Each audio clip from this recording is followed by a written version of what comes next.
Hello, and welcome to this episode of Strange as It Seems, a podcast about history, occultism, espionage, secret societies, mystery, conspiracy, and weirdness high and low. The common denominator is that the topics all embody the strange, that is, something that's unusual or surprising in a way that's unsettling or hard to understand. The aim is to reveal and discuss, but without any definite expectation of explaining or proving anything. Because, more often than not, the closer you look at the strange, the stranger it gets.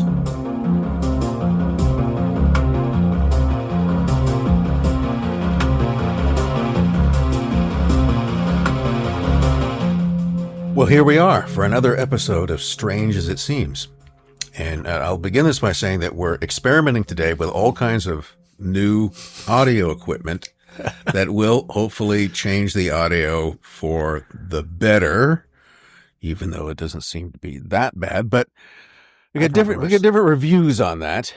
So we are trying to make strides. We'll see how this works out. It's mostly in my own head. I try to compare it to other podcasts that I like, and then I'll do the old. I was in a band many moons ago, and you listen to it in your car and other audio, setups. And so we'll see. Today is an experiment. I think that my hearing has just been affected by years of listening to loud music on headphones so that it doesn't really, I don't notice the difference anymore. Yeah, I know. Right. I don't like to admit it, but I think I've lost significant money. Similar to my view that all red wine tastes alike. It does. Well, it's true. That's I'm convinced of that. I think it's all exactly the same thing, and people imagine that there are differences. Anyway, it all tastes alike to me. But that's not what we're going to talk about today. We're not going to be talking about wine. No, today's topic will steer into territory that hopefully people will find interesting. It's pretty well-traveled territory because we're going to be talking about, in broad terms, Occult Hitler. Notice how those two terms show up here. So if you were wondering, when are the Nazis going to show up? Well, they're going to show up now. So, Occult Hitler. And really what I want to explore is, how Hitler as an historical figure is connected both in a kind of real sense and mythological sense, because there's a lot of mythology about this, with occult doctrines, groups, beliefs. And in a broader sense, if you're talking about Occult Hitler, you are talking about Nazi occultism, which has been turned into a cottage industry. It tends to turn up everywhere. And there are a lot of interesting questions about that. There's also, to put it simply, there's a lot of crap, which is really sort of attached itself to that. It's infested with barnacles of one kind or another, which I think can sometimes lead the conversation about Nazi occultism in strange and perhaps undeserved directions. But let's find out. Let's again so as usual, what we're going to try to do in Strange as It Seems is to do a bit of sorting between wheat and chaff. I mean, what kind of things do we know? Who actually said this? What kind of credibility would they have to say it to begin with? What's real and what is simply imaginary? Because there's always this effort to make things a bigger and better story. So, we're bringing up here the highly, maybe the single most controversial figure in modern history has got to be Adolf Hitler. And this is routinely described as the most evil figure in history. And let me say up front that I'm not trying to say in any way that his reputation for evilness is undeserved, or there's any effort to kind of redeem him. But notice, on the other hand, that while he's held up as an example of evil incarnate, there is also the inability to shut up talking about him. He is an object of morbid fascination. He has been turned into a devil, and devils fascinate people. And I think that he actually is probably talked about too much. Hmm. I mean, if you really don't like Hitler, then just shut up about him. Quit mentioning him all the time. Quit making him a big deal. And that, I think, is just one of my sort of pet peeves in this. I think that Hitler as a person is made a bigger deal than they perhaps deserve to be. Well, in modern parlance, is Hitler, are people even thinking about the historical Hitler, or are they thinking about this egregore that is, as you say, to call you something, the worst thing I can possibly think of, which just means bad, would be Nazi or Hitler, right? And I'm not saying, as you said, that those are good things, but are people thinking of them in the terms of the historical events as they played out, or is it just some kind of stand-in?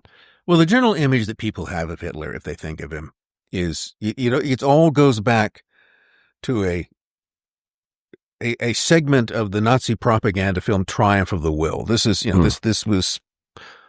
it's a fairly compelling film. It's a propaganda film. Right. Therefore, it tends to be effective. But this is where you've got him standing on a podium and he's gesticulating and he's speaking. This is Hitler in full performance mode. And that, I think, is one of the aspects we'll talk about, is that Hitler does publicly perform. His public speeches, his performance at Nuremberg, his performance in front of any group is that he's on. There is a character and a persona that he is projecting. And the assumption is that people can't seem to imagine Hitler unless he's ranting in some way. There's always like little flecks of spittle on his mouth, and he's just one step away from completely losing it and going berserk. He's always on the edge of hysteria. And that's not realistic because nobody can function that way all the time. The other scene, which is probably widely memed, I think, on the internet is a scene actually from a film. So it's not the real Hitler. It's an actor portraying Hitler. And it's the German film Downfall about the collapse, basically the last 10 days of his life. There's an earlier version of that called Hitler, the Last 10 Days, where I think Anthony Hopkins plays Hitler. But in both of these, it's at the very end of the war. It's the last days of the war. And there is the scene which is played over and over again and used for different ways and different purposes for which it was never intended, of Hitler just completely having a screaming fit when he's told that his commands on the Eastern Front, and Steiner did not attack and everything. Well, you'd have to keep in mind that that was probably a very stressful time for anyone. You're losing the war. You're trapped in the bunker. You wouldn't have to be Adolf Hitler to probably have that, put you on edge.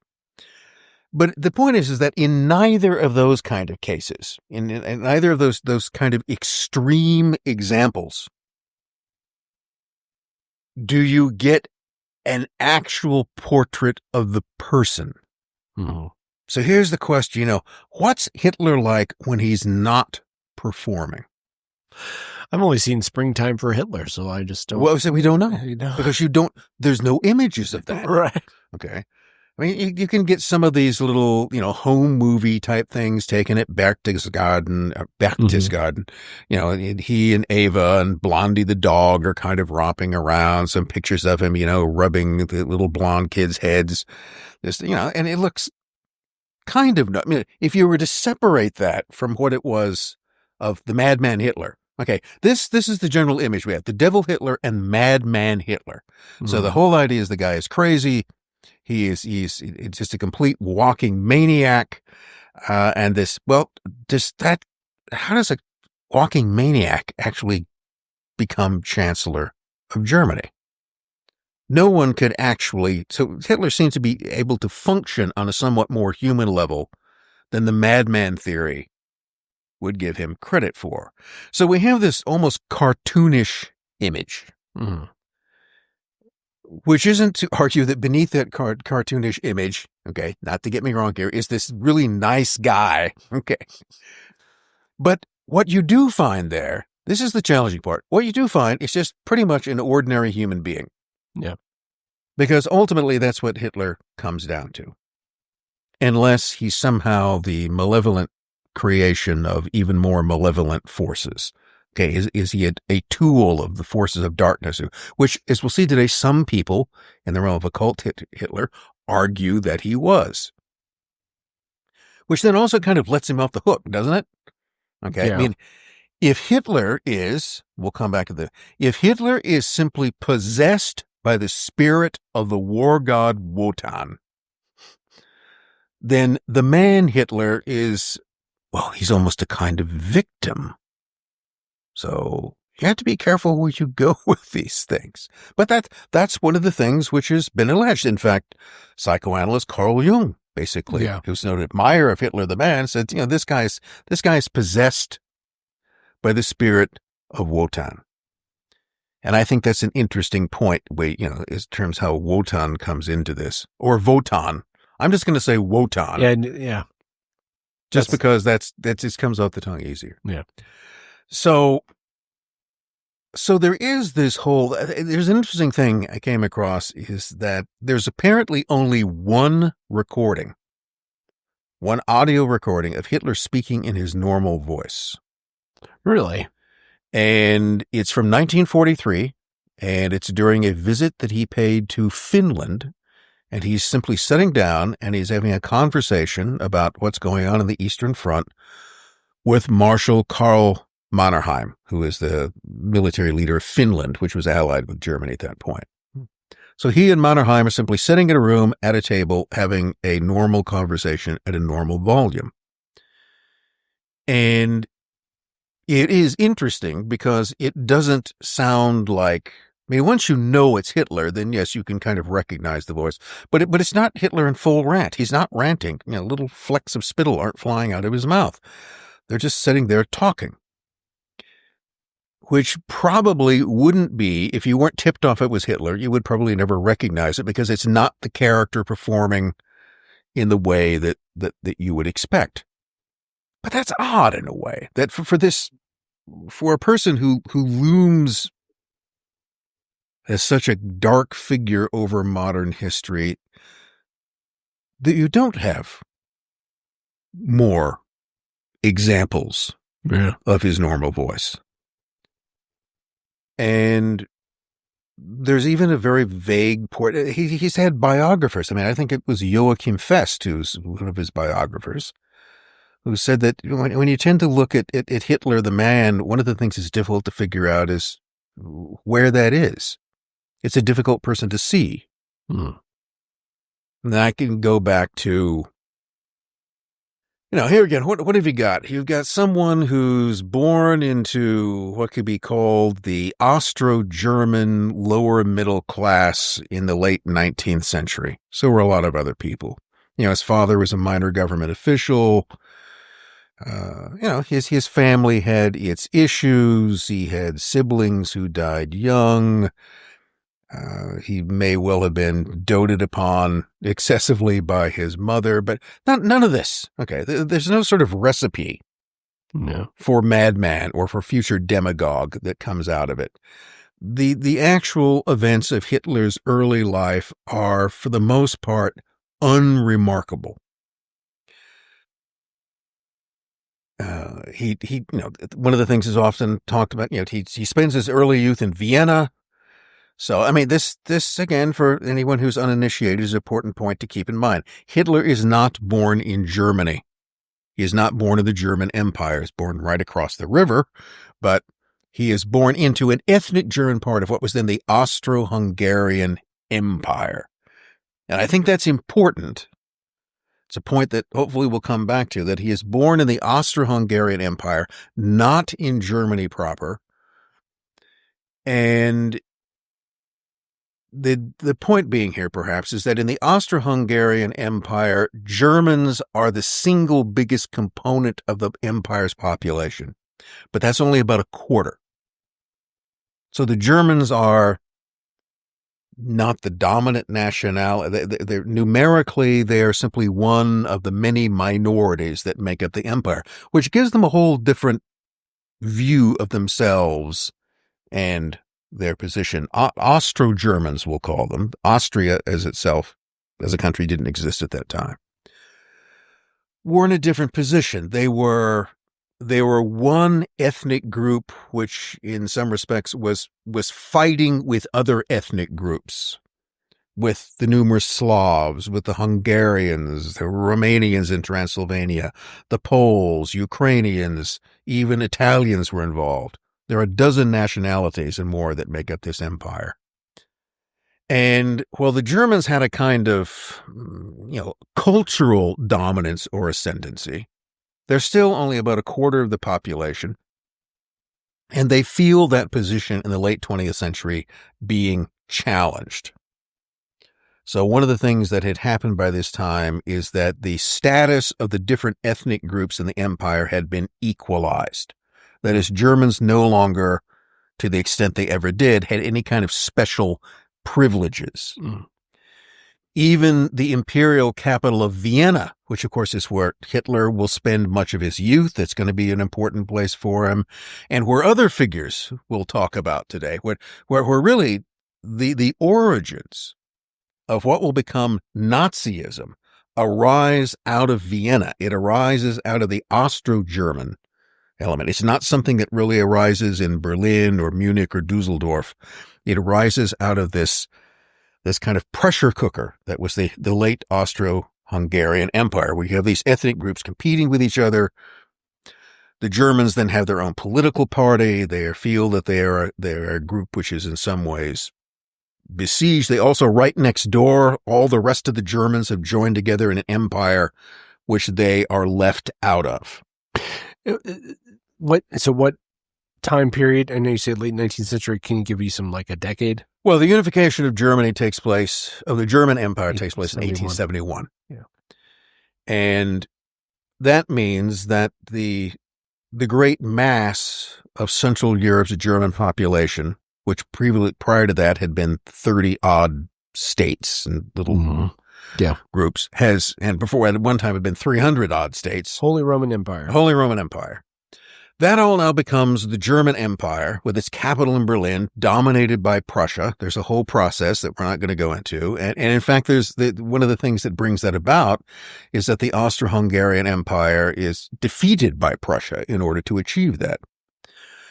But it means that the Austro-Germans, millions of them, the 6 or 7 million of them that live in the Austro-Hungarian Empire, are now excluded. They are the kind of orphan Germans to the 60 million or so that have now been agglomerated into the empire. So now next door is this large, growing, prosperous, increasingly powerful empire. Yeah. While Central Europe's Austro-Hungarian Empire seems to be mired in backwardness, with a very complicated political structure and all of these balancing acts between the different competing ethnic groups. So that's where Hitler's origins come from.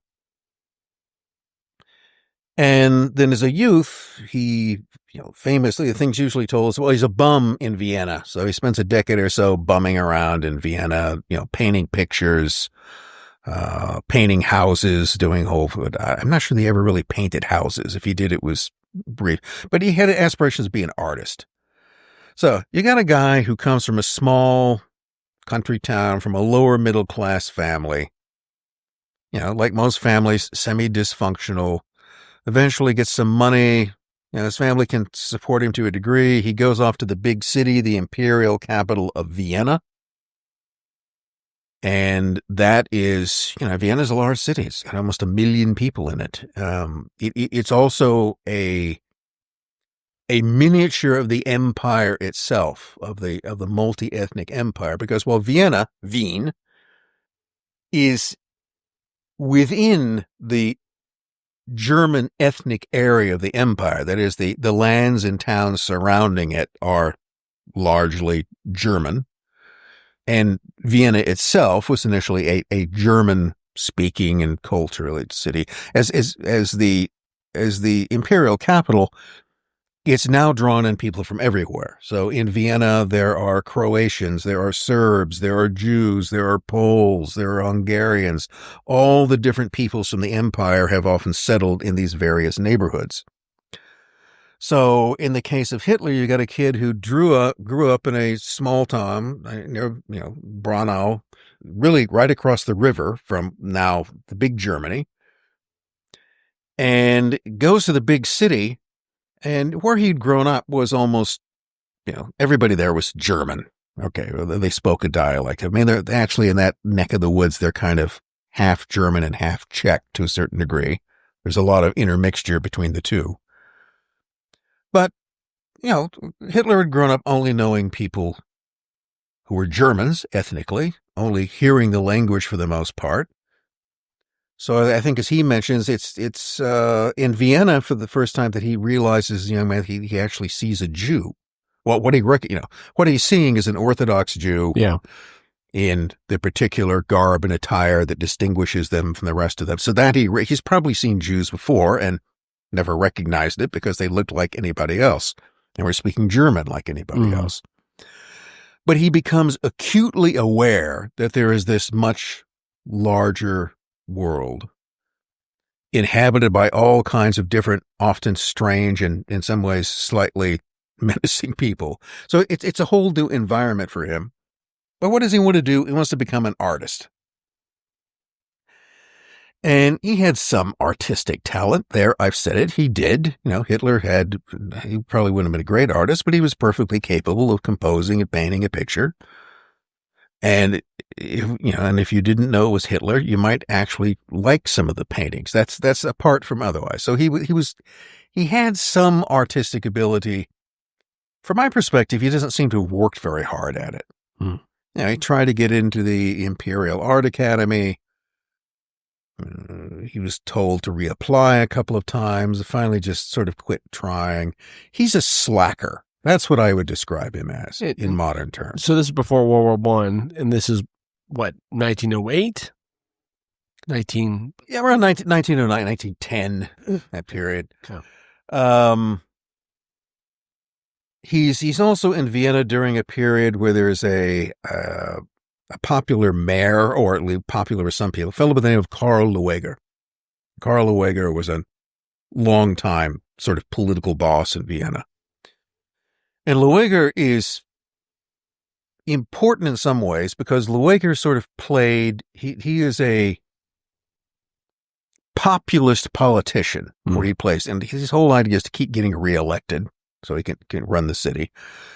And the way he does that is that he panders to the prejudices of much of the population. And one of the prejudices that he panders to is anti-Semitism.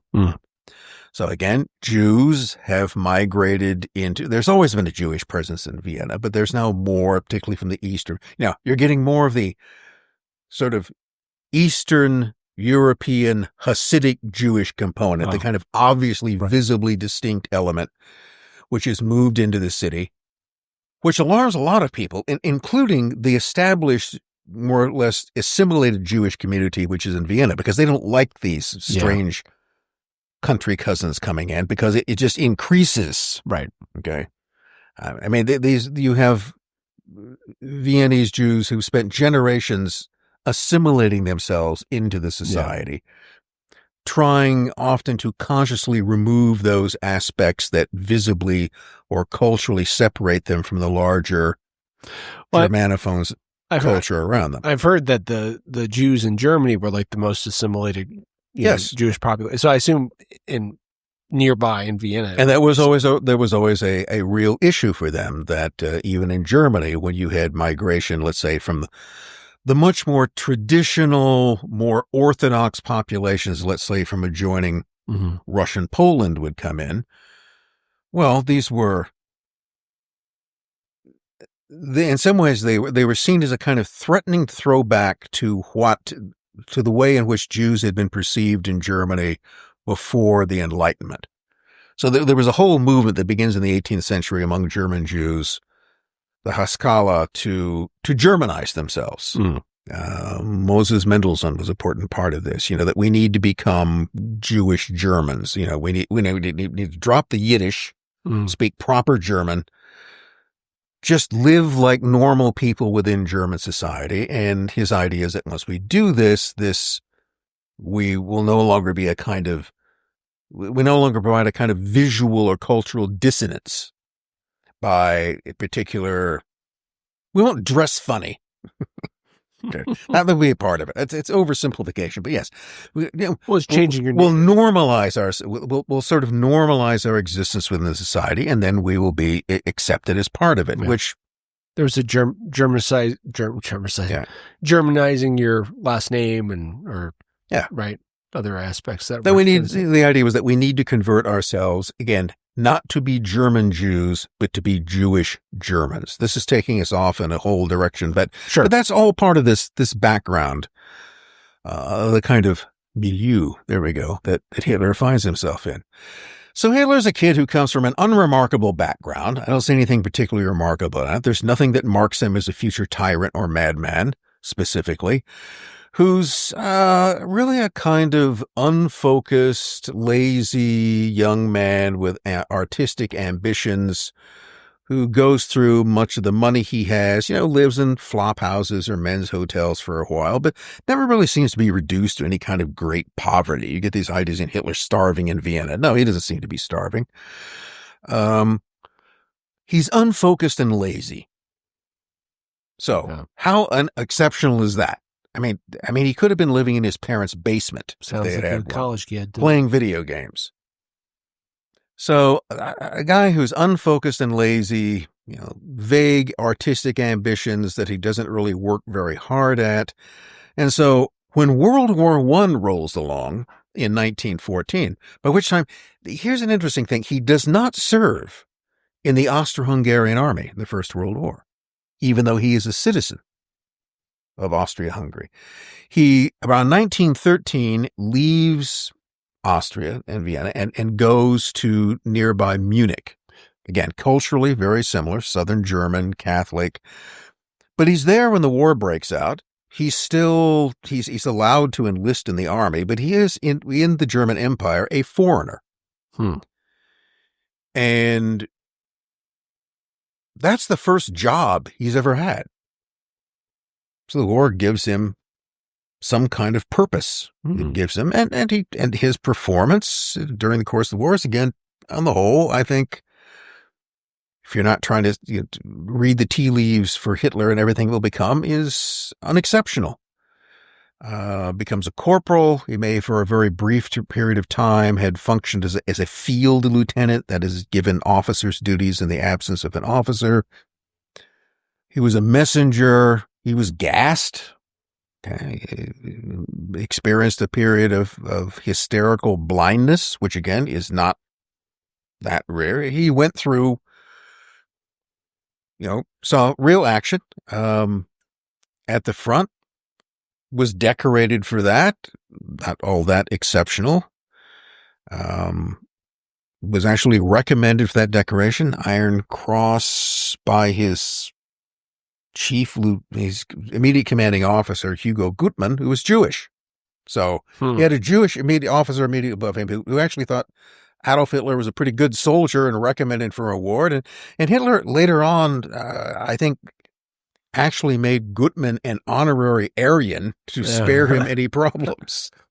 See, this is where you get to think that, all right, I'm gonna strip Jews of all of their property and citizenship, except for the people that I know and actually like and have some sort of debt towards. Weren't there some Jews, and I don't know if they were of mixed background, but weren't there some Jews that were part of, I don't know if they were part of the party, but they were in the... Well, there are a couple of Jewish organizations in Germany who are just want to be as Nazi as they possibly can. That is, you're never supposed to talk about them, and there aren't many of them, but they're there. Yeah. So there are organizations.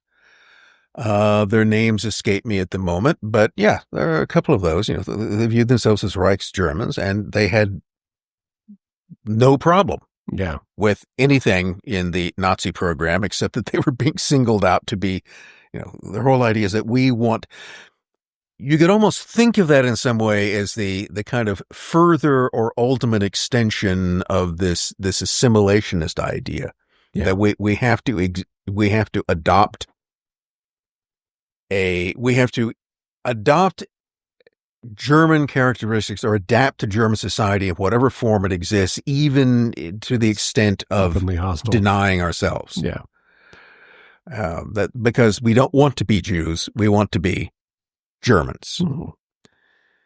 And so there were people, again, not huge numbers of them, but there were several thousand organizations existed. The Nazis never seemed to know quite what to make out of them. Yeah. So the other thing about Vienna is that it's also, besides being the capital of the multi-ethnic Austro-Hungarian Empire, and therefore a kind of minor example of the ethnic tensions and competitions within that empire, it was also a big center of occultism, of esotericism, of mystical beliefs. And that's where these things are going to kind of blend together. And that's also something that Hitler, during his early years there, is exposed to.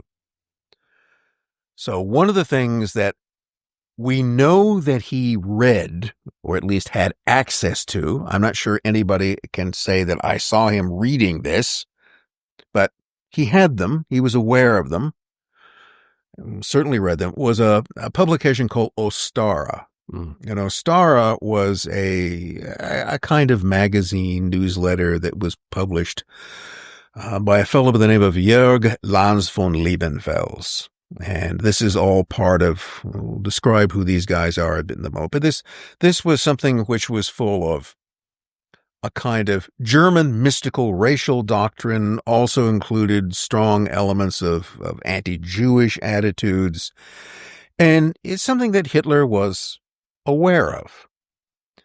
And in fact, the fellow behind this, Lanz von Liebenfels, would later claim, this is what he said, that he had actually met Hitler briefly around 1909 in Vienna, when Hitler had actually come to his offices to get a couple of copies of Ostara that he had missed. That is, he was so interested in reading this that he wanted to get all of the different issues, and he came to the publisher to get them.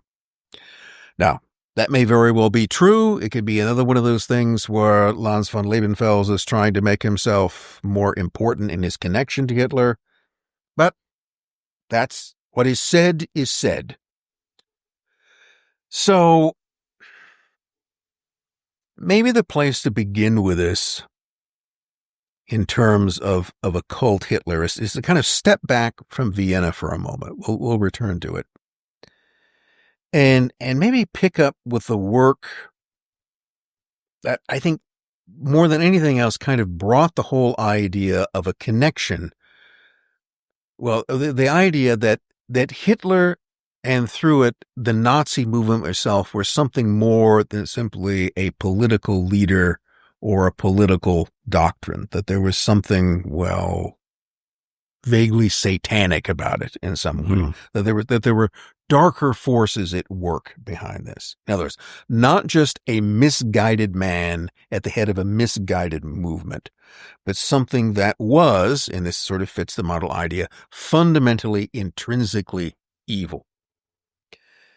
And that really was a 1960 book that first appeared in France, became very popular there, and then was published in England in English, and became particularly popular in the U.S. and Britain as well.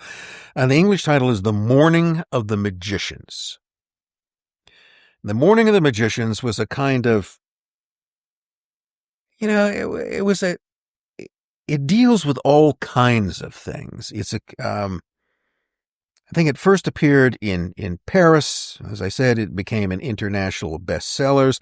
The authors are interesting. The two authors were a fellow by the name of Louis Pauwels, who was essentially a right-wing journalist who, back in the World War II period, had certain vague connections with the French.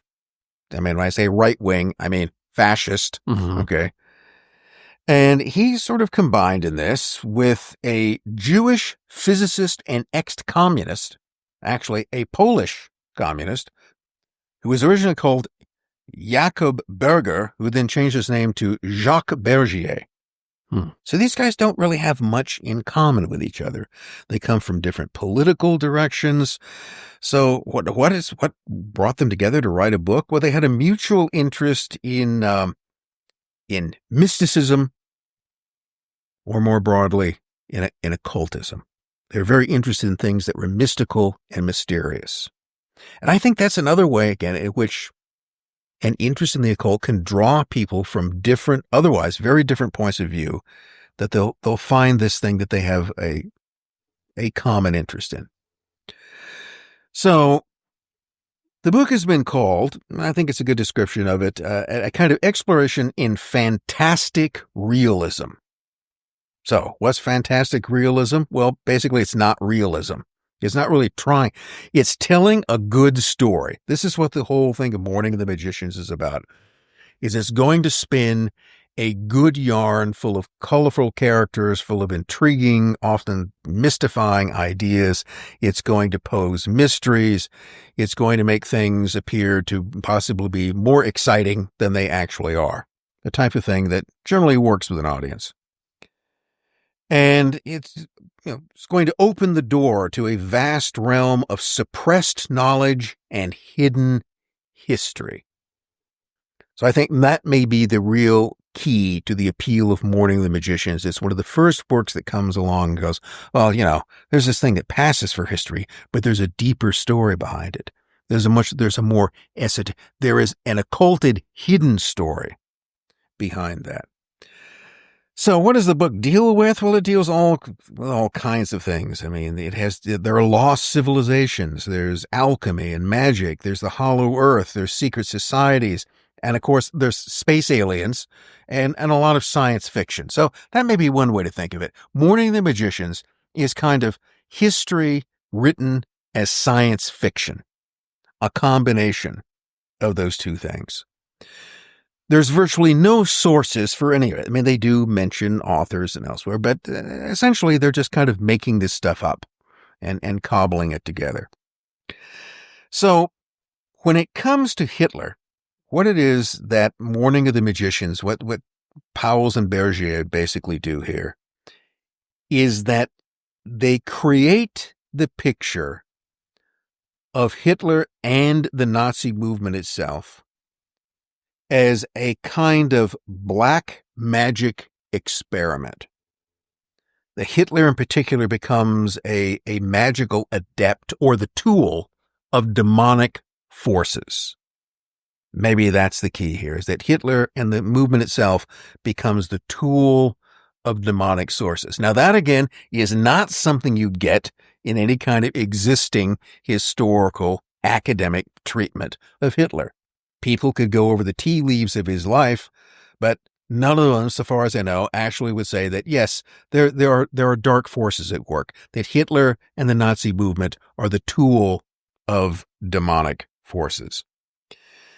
And that caught on, and I think in a modern standpoint, that's really where the whole kind of cottage industry of Nazi occultism, which has spawned books and television shows and movies and works its way into everything from Hellboy to films you can come up with. Yeah. It becomes this popular trope, and this is where it enters into popular culture. So Hitler is a black messiah. He is a magical adept, or he is the tool of some sort of dark forces. Well, where do Powles and Bergier, are they just making this up? They do quote a bit from a fellow by the name of Hermann Rauschning. And Rauschning is, again, one of these Germans who early on was connected to the Nazis and did know Hitler and then split with him, which a surprising number of people do by the 1930s. Yeah. Comes west and then writes a kind of tell-all popular potboiler book about his connections with Hitler. And Rauschning, I think his book is called Conversations with Hitler, Hitler Speaks. This also was published as The Voice of Destruction. So it's Rauschning recounting, we'll take his word for it or not, more or less accurately, his connections with Hitler. And Rauschning seems to raise the idea that there is he talks about Hitler as being a man possessed. He mentions him as being carried away with the forces of dark and destructive violence.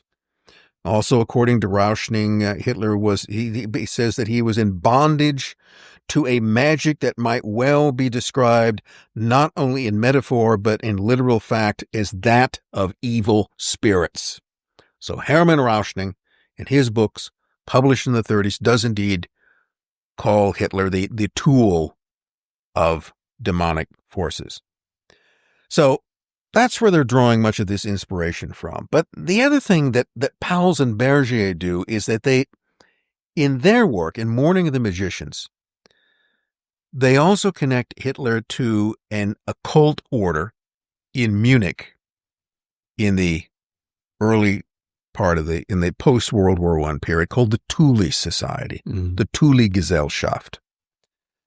Now, the interesting thing is that Rauschning, well, he mentions Hitler as a man possessed and the tool of dark and destructive violence, never mentions the Thule Society. That doesn't come up. Which then leaves the question, okay, well, where do Pauwels and Bergier make the connection between Hitler, occult possession, and the Thule Society? So they didn't get that from Rauschning, so where does that come from?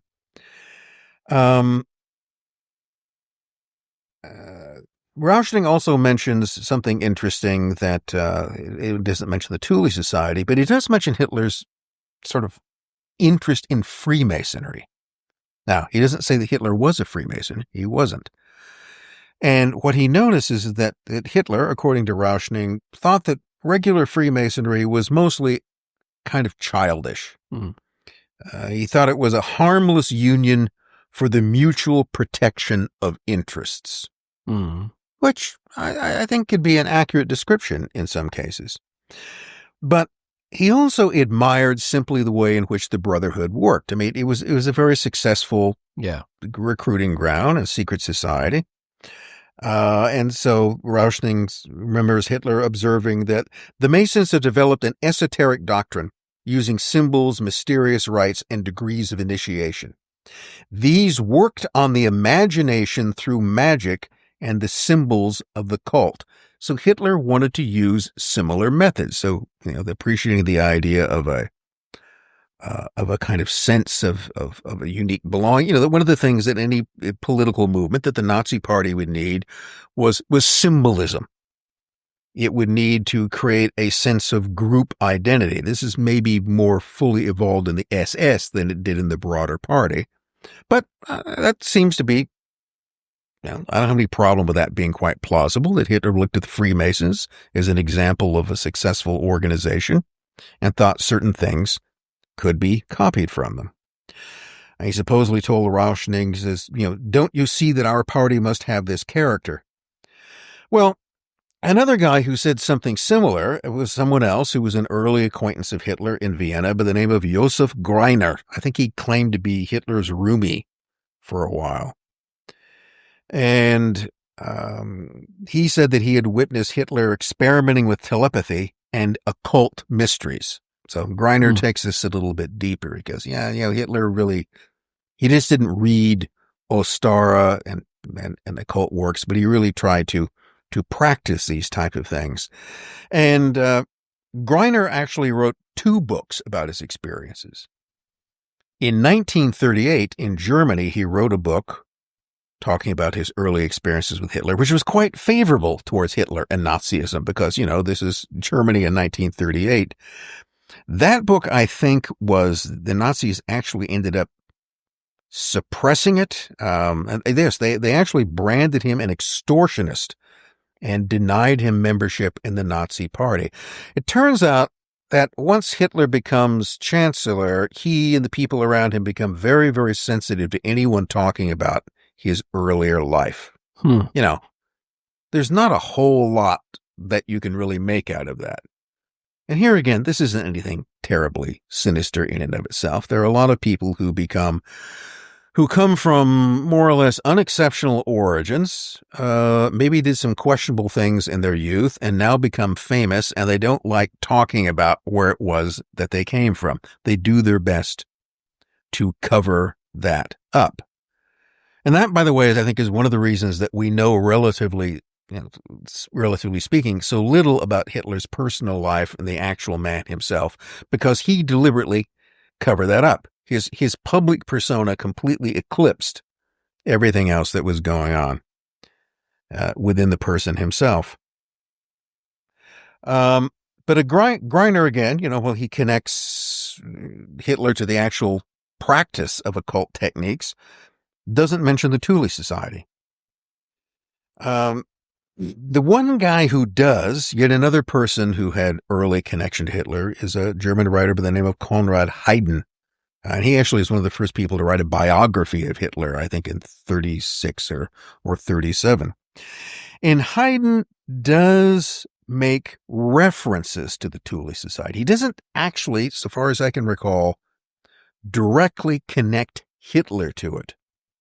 But he mentions it in the context of Hitler's early career. It leaves the relationship vague, but there at least the term comes along. But the question that arises in here is that you'll notice that we've seen that from fairly early on, there were people who, like Greiner, Haydn, and Rauschning, who, maybe in some part they're making this stuff up. Maybe they're not. Remember, we're taking their it's words for what Hitler said to them.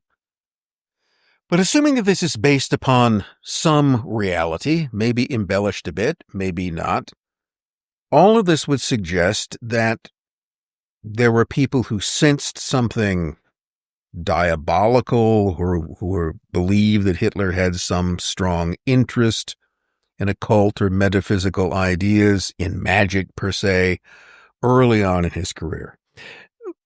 Pause real quick. Yeah. I thought, and maybe this is just the cover story, but I thought like Hitler, the Nazi Party comes out of the Thule Society. Well, this is again the question: why am I making such a big deal about the Thule Society? Yeah. Because that really does have a lot to do with the origins of the party itself. Okay. And so one of the things which is interesting is that you have these people who are mentioning Hitler's connection to what could broadly be termed the occult, but with the exception of Haydn, they're not mentioning the Thule Society. Okay. Why doesn't that really appear? And I think part of this, again, it goes back to what I mentioned before, is that Hitler himself, and again, the people around him, his advisors, his courtiers, the camarilla that he would collect around himself to guard the Fuhrer's reputation and credibility, don't like talking about his past. They never want to talk about that. Okay. And the Thule Society becomes part of his past. The image they want to project is that Hitler is the Fuhrer, he's the ordained leader of Germany, and he just comes along, and in 1933, Providence makes him leader of Germany. And they're not interested in talking about how that came about. And there's a good reason why they're not interested in talking about it, because it has nothing to do with him necessarily per se. It has to do with the army and other forces that we'll see that brought him into that position. No, the image they want to create is that Hitler was a man of destiny, and that in 1933 he simply assumed the mantle that destiny had intended for him, and no one put him on that pedestal. He got there himself. So talking about the roles of anywhere from the army or the Thule Society, any of that is not something they want to discuss, because their argument is that it's irrelevant at this point. He's Führer. Yeah. He's leader of Germany. He is our leader. How he got here is no consequence. Not a matter of any, those are all minor things, which they're really not. They explain the whole business.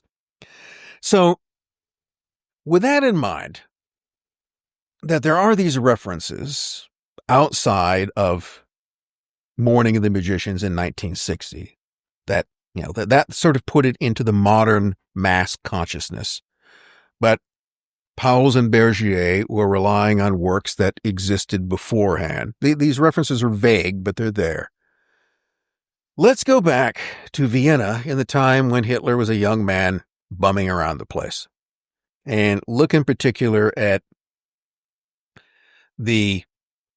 what was called the the Ariosophist movement.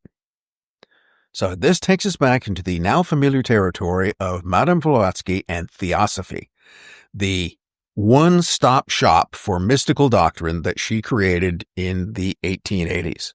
So Madame Blavatsky, get to the uninitiated, keep it simple as possible, was a Russian mystic, clairvoyant, well, so she claimed, medium, piano teacher. That was another thing she was. Okay. When she wasn't earning her living, didn't know that, communing with the spirits, she taught piano. See, people have to, what kind of odd jobs did people have? That's always interesting. So Madame Blavatsky, beginning in the 1870s and 1880s, cobbled together this kind of amalgam of Western and Eastern mysticism, relying heavily on Hinduism and Buddhism, basing it all around the idea that there were ascended masters, these kind of super spiritual beings who lived somewhere in Tibet and guided the spiritual destiny of mankind. And she was in psychic communication with them, and they were channeling her this wisdom that was to enlighten everyone. Well, that caught on, and it became quite popular, and it began to spin off in different directions. And one of the components in Theosophy was the concept that human beings evolved both physically and spiritually. So she traces these through a series of root races, which eventually are like these jellyfish blob things.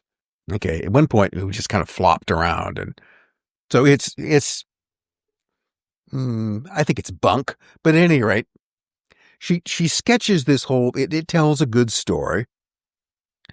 And as you begin to get up into the more modern periods, into the fifth root race, one of the subgroups in this is a thing called the Aryan subroot race, which Blavatsky never specifically identifies with Germans or with technically even specifically white people, if you want to put it that way. It embraces a number of groups. So, for instance, her definition of Arya would include both modern Germans and Slavs. Mm-hmm. Might even include Jews. Who knows? She's not excluding those. So it's very non-specific. But that idea, Theosophy becomes this kind of common current. It's one of those things that's maybe most influential because it's easily adaptable. And you got a couple of other things that are going on. So remember, in Germany, you've now had nationalism is the big wave at this point. Everybody wants to have their own country. The Italians want their own country. They get one, have been unhappy ever since. The Germans get one, have been unhappy ever since. Everybody who gets their own country just becomes increasingly miserable for one, because it never turns out the way that you wanted to. But nationalism is all the vogue. And also, it's very difficult at this time to kind of separate the concept of nationalism and racism. And if you go back to the late 19th, early 20th century, and you look at the literature from that period, it's interesting to note how often, people use things like the German race or the Irish race. Okay, the Irish aren't a race in any kind of. I mean, that term itself, even today, is vague. Mm-hmm. And he was even more so at the time. But the distinct nationalism and racism were almost two sides of the same coin. And by that, when I'm sort of using the term racism there, was that different groups of people were assumed to have specific physical and mental and spiritual characteristics that set them apart from anyone else. Well, the thing with the Germans that I was trying to pin you down on a decade earlier, because the Volkish movement is going on in 1880s, 1890s, right? And the way that I've understood their connection to possibly, occult Hitler or occult Nazism, whatever you want to call it, was rekindling the German as German nationalism takes off, right? We got to start bringing back this kind of Volkish folk magic, basically. It's not just that. They're doing all kinds of calisthenics. Well, they become... being naked. Okay. So you want to create a new German identity. Yeah. So one of the problems in Germany, where you've now cobbled together these 60 million people who, a few years before had all been at each other's throat. I mean, the Bavarians and Prussians. They're kind of unified. They're not unified by religion. They're not necessarily unified by cultural practice. Bavaria is a different place. Yep. Okay. Parts of Germany, you wear little leather shorts. Other parts of it, you don't. So they certainly come in different varieties, but now you've got to create the concept of a single German culture and identity. Mm-hmm. You have to create something that doesn't actually exist. Yeah. Because they've never been the same people. I mean, let's take this back to when the Germans first show up in history, the Roman Empire, where they're swarming across the Danube and the Rhine. Yeah. Well, there were different groups of them. There were the Franks. I mean, the French were originally Germans. Imagine that. And and the Heruli and the Lombards and then the Burgundians. I mean, they all came in these different tribes. They had different sub-identities at the time. They were only kind of generally alike. Yeah, they're loosely connected. They had some sort of probably common origin and spoke roughly similar dialects, but they weren't they were not a monolithic people. They didn't see themselves as a monolithic people. They saw themselves as separate groups. There's the echo here of German idealism as well, right? Because you got the Herder types. Was he part of the idealism? Johannes Herder. Herder was in many ways, is kind of the granddaddy of the whole by arguing that all peoples had some kind of specific innate history, characteristics. Language, They all had their particular genius. Yeah. Now, Herder didn't argue that one of these was better than the other one. He just goes that, Slavs and Germans are different, and this is because of some kind of internal characteristics. I mean, it comes down to this. Comes down to a question about culture, and it's still one which is really relevant to questions today, which I'm not going to go into. But the idea is culture, the habits, the things that people do that would identify them as a particular group. Mm-hmm. I mean, I think we could agree, for instance, that Spanish culture and Japanese culture, I'm just picking those off the top of my head, are different. Yeah. So if you go to those two countries, you find people eat, they do all kinds of things in very, very different ways. Now, are those just habits that people picked up at some point that became commonplace among this group of people, and they kind of liked them and repeated them, and they just passed them on? That culture is simply learned behavior. Software. Or is culture an outward manifestation of some kind of internal characteristics? Yeah. So is Japanese culture arguably a manifestation of certain spiritual or mental characteristics of these people, and that all other cultures are much the same way? Now it's a squishy idea, but the way in which it's talked about is still much the same idea. You talk about, there's a certain zeitgeist that people have. But is that what Herder was arguing? Because I think, that would be my interpretation. Herder was arguing that there was a particular genius or characteristics of different people. He just observed that, Italians are different than Germans. Well, the only reason I bring that up and then the Volkish stuff is because, to me, you're talking about the stew, right? The milieu, right? This is kind of it just always seemed like it's probably not unique to Germany, but it just seemed like it was part of the lineage that kind of leads in this direction. Well, folkishness, the folk. Yeah. Okay. Which is a peculiar. It's kind of like populism. I mean, you can talk about folk music in English, which would not be the same thing as folk music in German. Folk has a particular Teutonic meaning to it that I'm not sure can be expressed in any other language. Yeah. It's a more serious term. But all of this comes back to trying to just figure out who we are. Yeah. So here's an interesting example of that. You get Richard Wagner. Okay, all right, yeah. Composer of the Ring Cycles and Siegfried and Brunhilde and all. Well, Wagner was an intense German nationalist. Yeah. He didn't like Jews either. Oh, really? He didn't think, he did not believe that Jews could could write German music. Okay. They could write music, but they just had no business writing German music. So Wagner was, in some ways, kind of a proto-Nazi. He was certainly, I think he would have been sympathetic to the idea. But what he wanted to do, what all this, all these, fat women with spears and horn helmets operas are about. Yeah. See, I just managed to insult Wagnerian opera, but it's easy to do. Valkyries. Okay.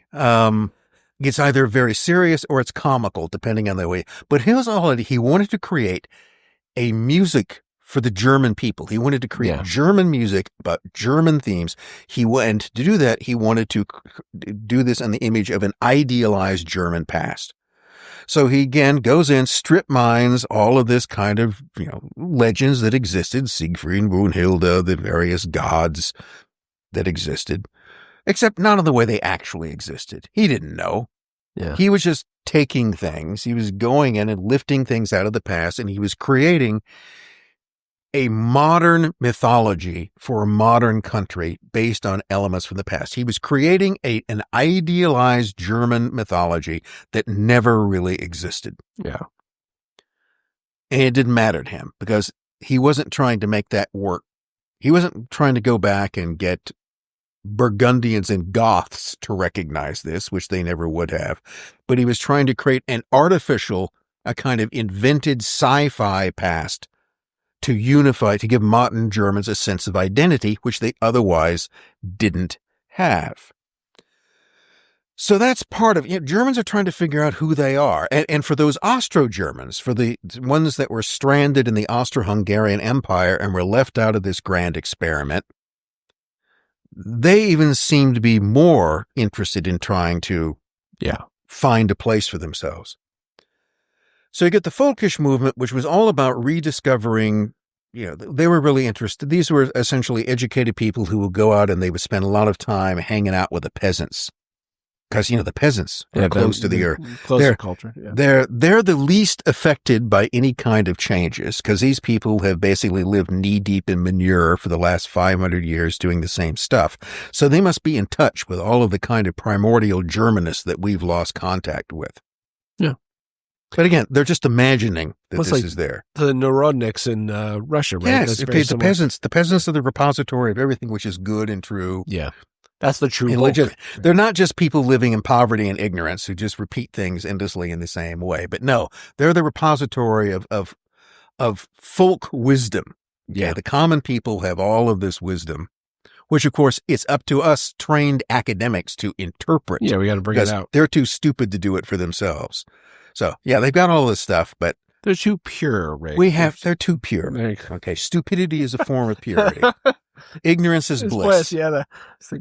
And this is why later, just to skip ahead a little, this is why Heinrich Himmler will believe that German witches persecuted in the 15th and 16th centuries were very important repositories of true German folk wisdom.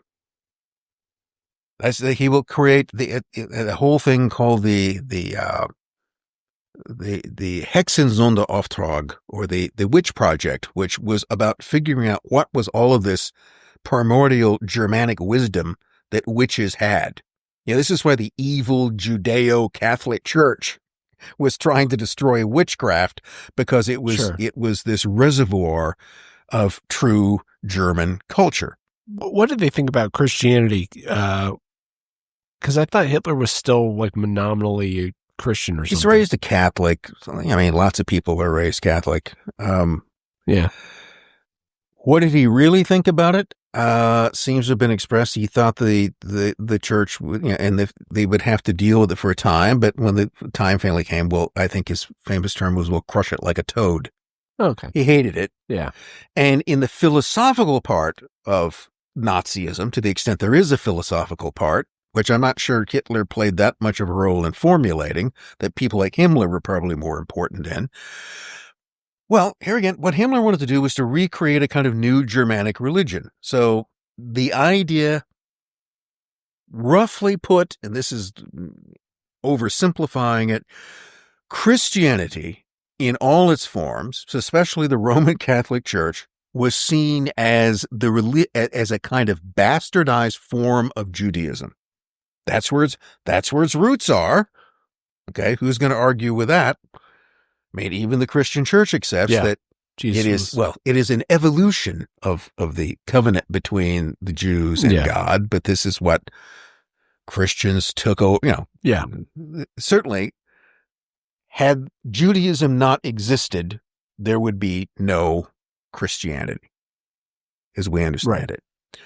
So pretty much the formal Nazi idea was that Christianity was a bastardized form of Judaism, which those awful Jews had forced upon us to corrupt and weaken us so they could further exploit us. Yeah. Okay. Jews, of course, had a different view of that, but nevertheless, that they essentially stole our religion to give some sort of backing to their own that had no historical backing without it. By the way, the first guy to charge that was a Roman emperor in the 4th century, Julian the Apostate. Okay, yeah, you've kind of mentioned him before. Born and raised a Christian, who then became a born-again pagan, and that was his whole idea, was that Christianity, that the Christians had just kind of stolen Judaism as the basis for their religion. Yeah. Okay, that again is a topic for another time. So you get the Volkish movement was all about rediscovering German culture, and then there's a side issue that by the time, I don't think Hitler ever took part in this, but was very popular again in a couple of decades, from around the 1890s up to 1914, the Wandervogel, the wandering bird movement. The wandering bird? The wandering bird. Okay. What is this? Well, these were a lot of German youth, basically young men, who like to go hiking. Oh, it's outdoor. Right. They would wander around. You go hiking in the woods and you'd sing songs. It's kind of like Boy Scouts. Yeah, it gets connected with that. But Wandervogel would, they would nature. We love nature. Yeah, we're going to go out and hike around, and they're still very keen on that type of thing. Right. Yeah. Well, I mean, it always struck me with the Volkish stuff about this kind of. I thought nudism. What am I thinking of? Nudists being nude and like exercising and stuff. And there's this nature reconnection boys. with nature. Let's be nature boys. Let's go out. But that's also and see that pagan. Was one of the things. Well, yeah, and it gets pagan to the point that by 1905 or so, they're going out and walking through the woods and hugging trees and then killing goats and sacrificing them to something. Okay. Really? Okay. They're sacrificing goats. Now, what are they sacrificing goats to? Well, this becomes nature spirits, the ancient. Right. But there is that undercurrent that immediately comes into it. That's an interesting thing. I mean, where does just going on an innocent hike into the woods, you're going hiking through the woods, and then the next thing you know, you're all gathered in robes around a campfire sacrificing a goat. All right. There's a slippery slope. That's why we invented video games. There's a book that I need to read, but it kind of hints at some of that stuff. It's called The Green and the Brown, which is about environmental practices under the Nazis. Well, the Nazis loved that. They loved animals. Know. They were who was a greater protector of animal rights than Nazi Germany? You're not gonna kick any kitties. Okay. Wasn't Hitler or somebody supposed to be like vegan or something? Yeah. Okay. It was vegan. Okay. Was he? Yes. Really? Well, I'm not sure. He was vegetarian. I'm not sure if he went so far as being vegan, but no, it didn't. And that may have just had to be because meat upset his stomach. But yeah, that's why he's always going around looking for special vegetarian cooks. I mean, look, Hitler is a non-smoking vegetarian teetotaler, which leads a murderous movement, which on the other hand is full of animal lovers and tree huggers. They are. The Nazis are the biggest tree huggers ever. Yeah. They love forests. Okay. It's because where else are you going to sacrifice goats to pagan gods except in the forests? Yeah, it's a holdover too of the James C. Scott book, Seeing Like a State. Like the first chapter is about German forestry. And where did we get scientific forestry from? From the Germans. Cutting down because you have to have forests in order to have dark groves to sacrifice goats to your pagan gods. It was also about industrial production, right? And like stability. That's what they tell you. Well, okay. But it all is connected in like, the Germans were doing mega projects like, what we would call reclamation like in the 1700s. But so you get all of this, the Volkish movements. Yeah. Who are we? Let's go into the woods. Let's get back to the roots. Let's kill some goats. There's also an aspect of it. I just have to throw this in, that there was also in some of the Vondervogel thing in the youth groups as to whether or not they should be kept exclusively male. Yeah. Some didn't want girls hanging along. Okay. So there's also this kind of homoerotic thing. Yeah. It goes through much, as in later in the SS. So it's just going to be a bunch of boys out in the woods in robes. We're going to have girls involved. Do they get to kill the goat? Okay, you hold and I'll stab. I mean, this becomes a whole kind of question that comes up for them. But these things, all of this stuff, all of this is the whole environment that Hitler is growing up in. And this is what's going on in the world. Everything, as everywhere else, is always pervaded in mysticism. So this brings us back to these guys, Guido von List, or Guido List, and Jörg Lanz von Lebenfels, or just Adolf Lanz, which is who he originally were. And they're sort of extensions of the Volkish movement, this idea of trying to recover the German past. They're both influenced by theosophy.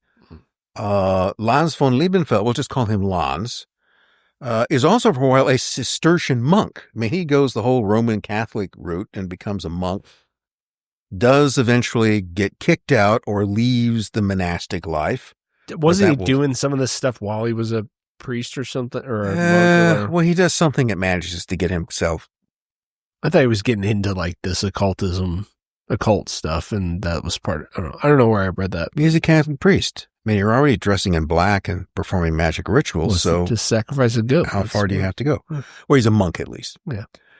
And not too surprisingly, you find a kind of defrocked Catholic clergy, which is involved in it. But they now become caught up in this whole kind of nationalist sphere. So, very simple, Ariosophy is the Germanized, racist version of theosophy. So they sort of take theosophy, they take Blavatsky's vague ideas about Aryans being one of the more advanced elements of the fifth root race, and they now turn this into a particular, and they sort of invent their own ancient homeland, because it's not Atlantis, it's not Lemuria, it's going to be Thule. It's going to be this kind of northern Atlantis, and this is the great homeland of all the original blonde people who came down and I don't know, they were 12 feet tall and had 3 eyes, and anything, they lived in a golden age, in the past. But that's what Thule represents, not a brand name for ski products yet, but the name of the Aryan polar Atlantis. Okay. Completely fictional, as far as anyone could tell. Has no basis in anything else, but this was the mythology that they would invent for themselves. List goes through a period. I mean, he's interested in German folklore. I think in the 1880s and 1890s, he sort of writes historical fiction based on some of this. He takes the L. Ron Hubbard route. You start out as a science fiction writer, then you take that science fiction and turn it into your own religion. And so Liszt becomes interested in that. He becomes very interested in runes. He decides that the ancient Germanic runes hold some sort of doctrine that they have 2 meanings. It's just, they have an exoteric meaning, which they're just letters you write things with. It's an alphabet. And then they have an esoteric meaning, in that they hold their symbols of various mystical ideas that they can be combined. And so one of those, one of the things, symbols most identified with the Nazis are the SS runes, the SS, the 2 Sieg runes, which originally had another name, but I think it's Liszt that calls them Sieg, the victory runes. And that's part of his whole runology. That's where eventually Himmler and the SS will draw those from. From the thing that he invented is then what they will take to invent something else. But what Liszt really is all about, what's the root in this? This kind of, talking earlier, this sort of epiphany, this realization that hit me that should have hit me before, is that what he wants to do is to recreate what he thinks is the original Germanic folk religion. And that religion to him is based around primarily the worship of the war god Wotan or Odin. Same thing. Yeah. So it's the same sort of Viking god. And that's an interesting deity in this case because it's got some descriptions of certain characteristics that Wotan has. Is this 1920s? No, this is, say, 1910. Oh, okay. 1905. So this is well before, like the Neo-Druids and Britain. Yeah, But okay. There are people in they're always, everybody's kind of rediscovering their past. I forget I thought they were in the 30s or something, but, there has to be antecedents to. So what kind of characteristics does Wotan had? Well, he's the wandering god. He wanders around a lot. He doesn't stay in one place. That's why the ancient Germans were supposedly such conquerors, because the spirit of Wotan was always causing him to move from one place to another. So he tends to be restless. He wanders. That then translates into a kind of conqueror, because if you wander into a place, you might as well conquer it. He's the god of storm and frenzy. So one of the things about Wotan is that he inspires frenzy in his followers. You forget any kind of rational. If you've seen or heard of examples of Viking berserkers. Yeah. Okay. The guys who just eat a bunch of mushrooms and just go and become kill crazy. Raven eater, or what are they called? Raven feeders. And so violence, a kind of almost mystical violence, plays a role in this. Wotan he's not simply the god of war. He is the god of frenzy, the god of unrest and strife. Okay. Everything in Wotan is stirring up unrest, unhappiness, violence, and then translating that into strife. So wait, isn't he the chief god, though? Isn't he called the All-Father? All-Father, yes. Right, so he's the main... All-Father, yeah. So the main god is the god of strife and unrest? Well, yes, it's the god of, you think of it's not just the god of war, because that actually organizes it to it. It's just the god of strife, violence, and frenzy, which is exciting, okay? Sure. That's the idea. Yeah. But it's also a kind of death cult. Yeah. I mean, let's pause for a moment and consider Viking heaven. Okay? Yeah, sure. The heaven of this. Yeah. Okay. You go to Valhalla. So you basically spend your life fighting and killing, and then eventually get killed. And then you go to heaven. And what is paradise?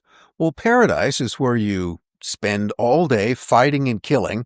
Then you kind of go back together in the evening and then go have a big party and drink and carouse, and then, drink yourself into a stupor, wake up in the morning, go back to fighting and killing, then revive, go back and drinking yourself into a stupor, fighting and killing forever. So it's amazing that that's the heaven. Have a cohesive society with that as the chief. Because I never knew that about Odin. I thought it was more like, well, there are modern Nordic neo-paganists who, of course, reinvented it yet again for their own purposes, who would argue that there's much more to Odin than that. He sacrificed an eye to get wisdom, and he's got these cool animal friends, and there are parts you can get out of it. Don't they all? But still, the essence of this is that you have to be, if you're going to worship Odin, you've got to be down for some bloody stuff. Yeah. That's the way things are just done. It is not a life of peace. Yeah.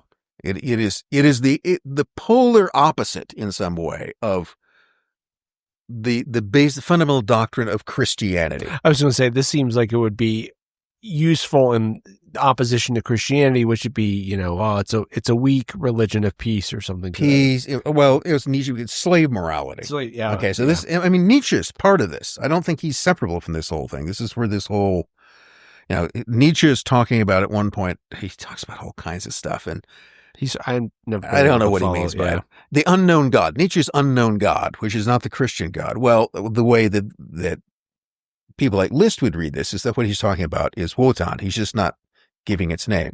But Wotan is the god of, on the one hand, there's a tremendous amount of empowerment in this. It's exciting. Yeah. Okay. So do you want to, Christianity's all about meekness and mildness and forgiving your enemies and living in peace and forgiveness. Okay. There's no place for forgiveness in the old Nordic faith. And again, it's a modern film interpretation of it, but anybody who might see the film The Northman, which is basically the retelling of the Hamlet myth from its earlier sort of Vikingish origins. Well, there you want to see Wotan, the spirit of Wotan at work. That's it. This is a movie about revenge, and that's it. Yeah. Okay. That's the only thing that matters. Without giving too much away, even in the case of the kid, where you got a chance at the end that you can just walk away from this. Yeah. Where you can just say, no, you can come and live with me. You get this beautiful woman saying, come and live with me. We'll separate this and we'll put all this revenge. You've already killed everybody except one. So haven't you had enough revenge? No. Yeah. No. There has to be this final showdown and I'm going to die in the process. So there's this kind of death wish. Yeah, which is involved in it, because the followers in this idea in the Wotan religion is that's the ultimate goal, is you not only kill and destroy, but you will in the process die yourself. Self-destruction, sure, is an important part of this whole thing.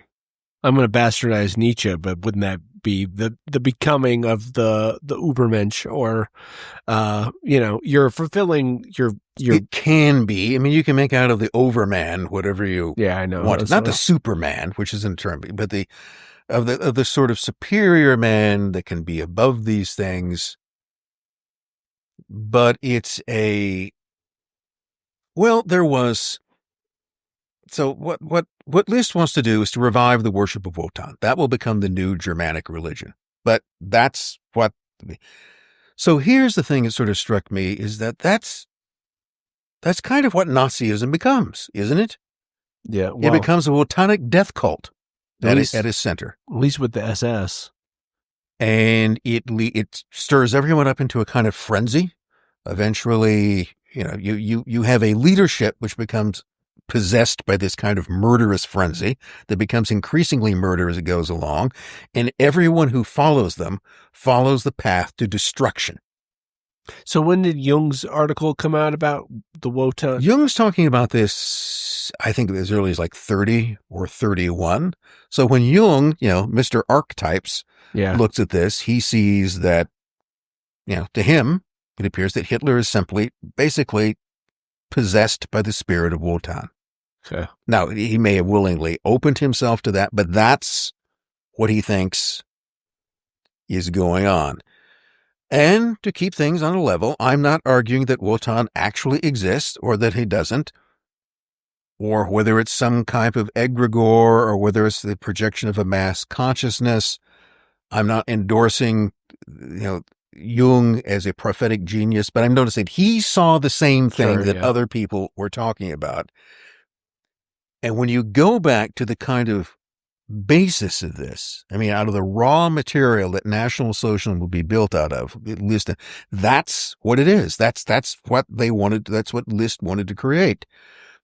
And Liebenfels or Lanz adds another kind of element to this that, he sees connections with the Templars, who in some ways he thinks were sort of German crusaders more than anything else, which most of them weren't. But he also adds this kind of annihilationist aspect to it, that we must not only sort of embrace this kind of frenzy and violence, this violent sort of heroic life, but there's a kind of enemy that has to be destroyed. And he writes a book which the title of something is like, theozoology. He coins the term theozoology, holy zoology, which is then subtitled something like The Struggle Between the Sodomite Apelings and the Electron of God. Okay. Okay. That good title might tell you something right there. Okay. Theozoology, the sodomite apelings and the electron of God. The electron of God is the sort of holy spark that Aryans had, but they have to battle against the sodomite apelings, which are all the other inferior peoples. Okay. Jews and the rest of it. But you have to destroy them. They have to be annihilated or reduced to the level of slaves.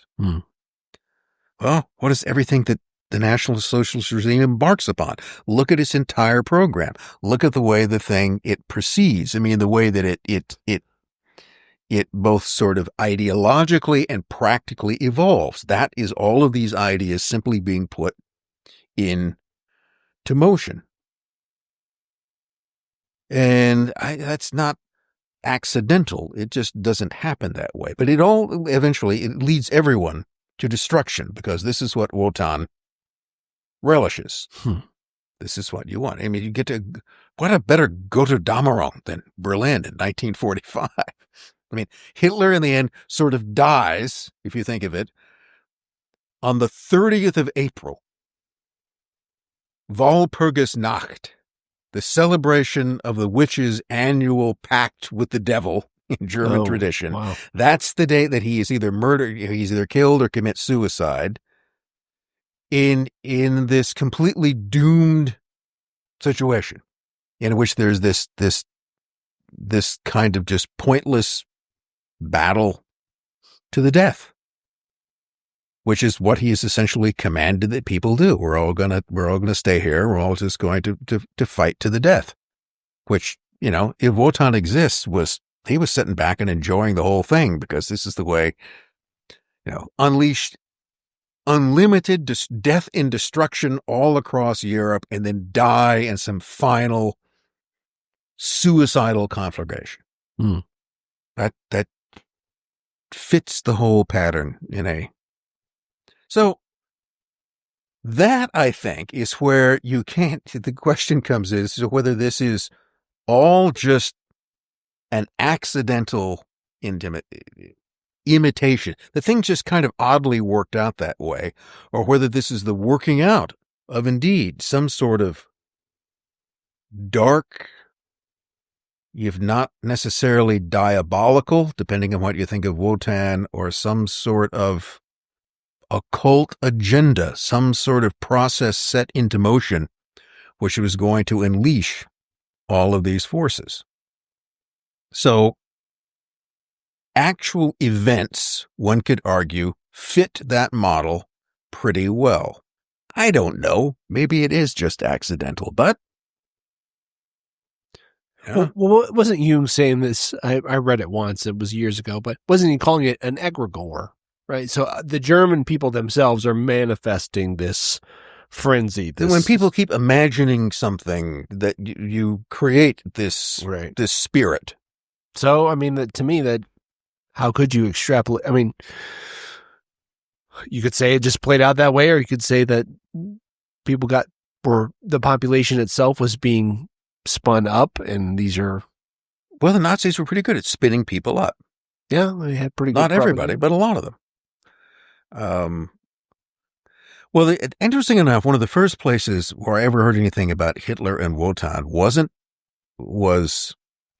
So in the 1970s, as a grad student at UC Santa Barbara, one of the things that I was interested in was interviewing World War I veterans. I probably mentioned this before, especially if they were veterans of, American veterans, but German or elsewhere. And it was this kind of half-baked project.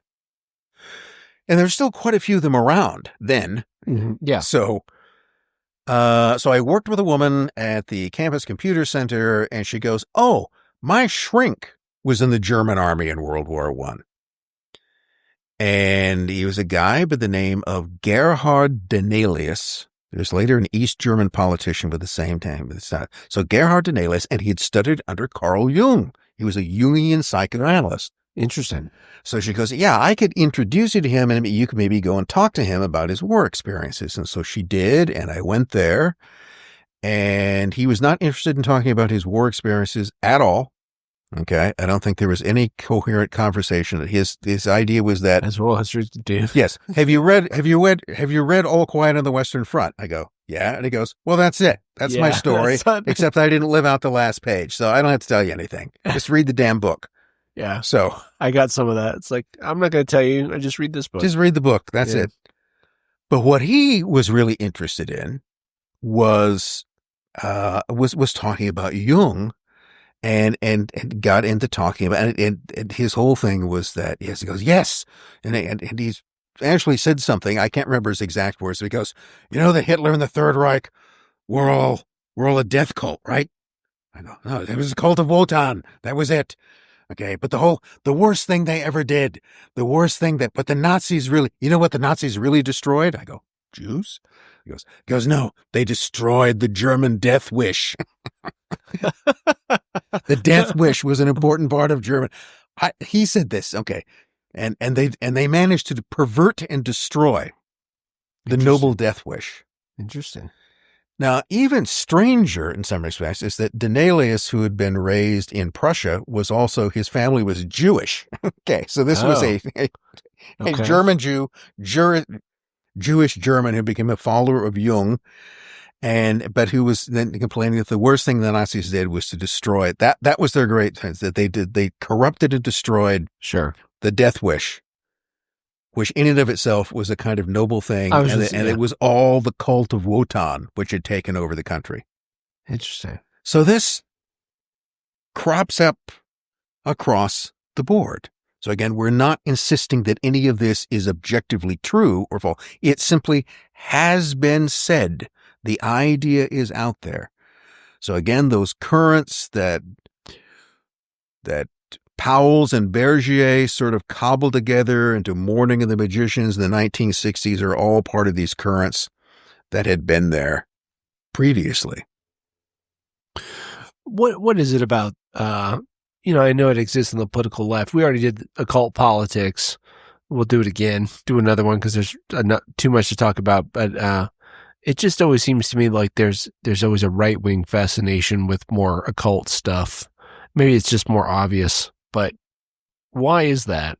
Or am I just seeing something that... Well, I think usually, again, to oversimplify, what is thought of as the right tends to imagine the future as an idealized past. Mm-hmm.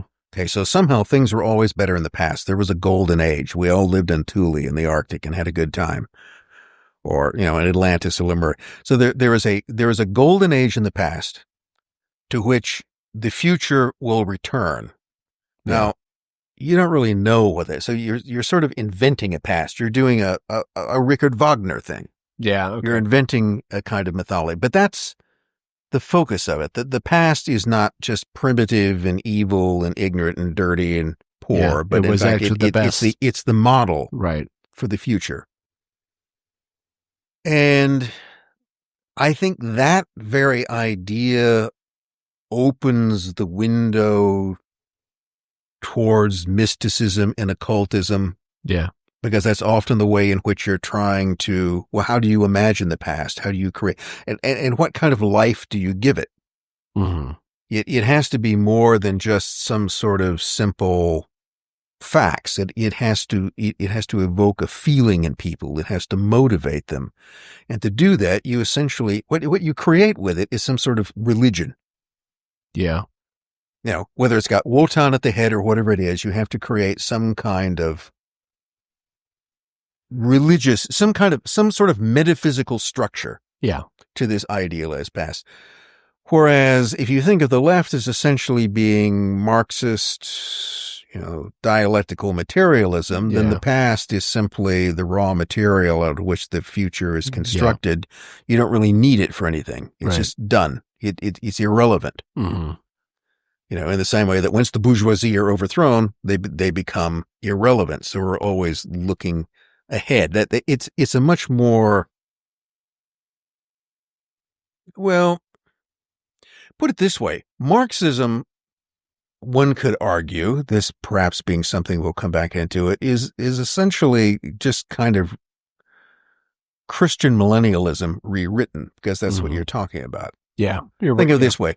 From the traditional Christian standpoint, the pagan past no longer matters. That was all ignorance and night. Yeah. And now with the dispensation, with the illumination through the gospel, the future is all leading us eventually towards the apocalypse and the end of the world and the sorting out of the damned and the just for heaven. All going to Zion. That's where we're going. Yeah.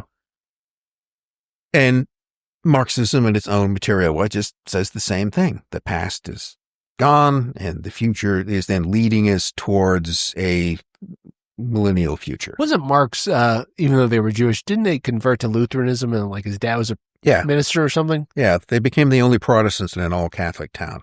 Oh, come on, dude. Seriously? Apparently. They More were antinomian. Okay, so we're Jews and we feel kind of, we live among these Catholics, so we're going to become Christians, but we'll become Lutherans. Sure. Okay, which will make us even more conspicuous and despised by the locals. So, but weren't they, was his dad a preacher or something? A Lutheran? I thought so. I don't know whether he was a Lutheran minister or not. Okay. But the idea, what I heard was that they picked Lutheran because, well, we're going to convert to Christianity, but Catholicism is too, like everybody else. It's too paganish. Yeah. We really can't deal with that. There's just too much of this stuff. But, the Lutherans seem pretty simple. That just seemed like a pretty simple idea. We don't get into the whole transubstantiation. It's just consubstantiation. So we'll do that.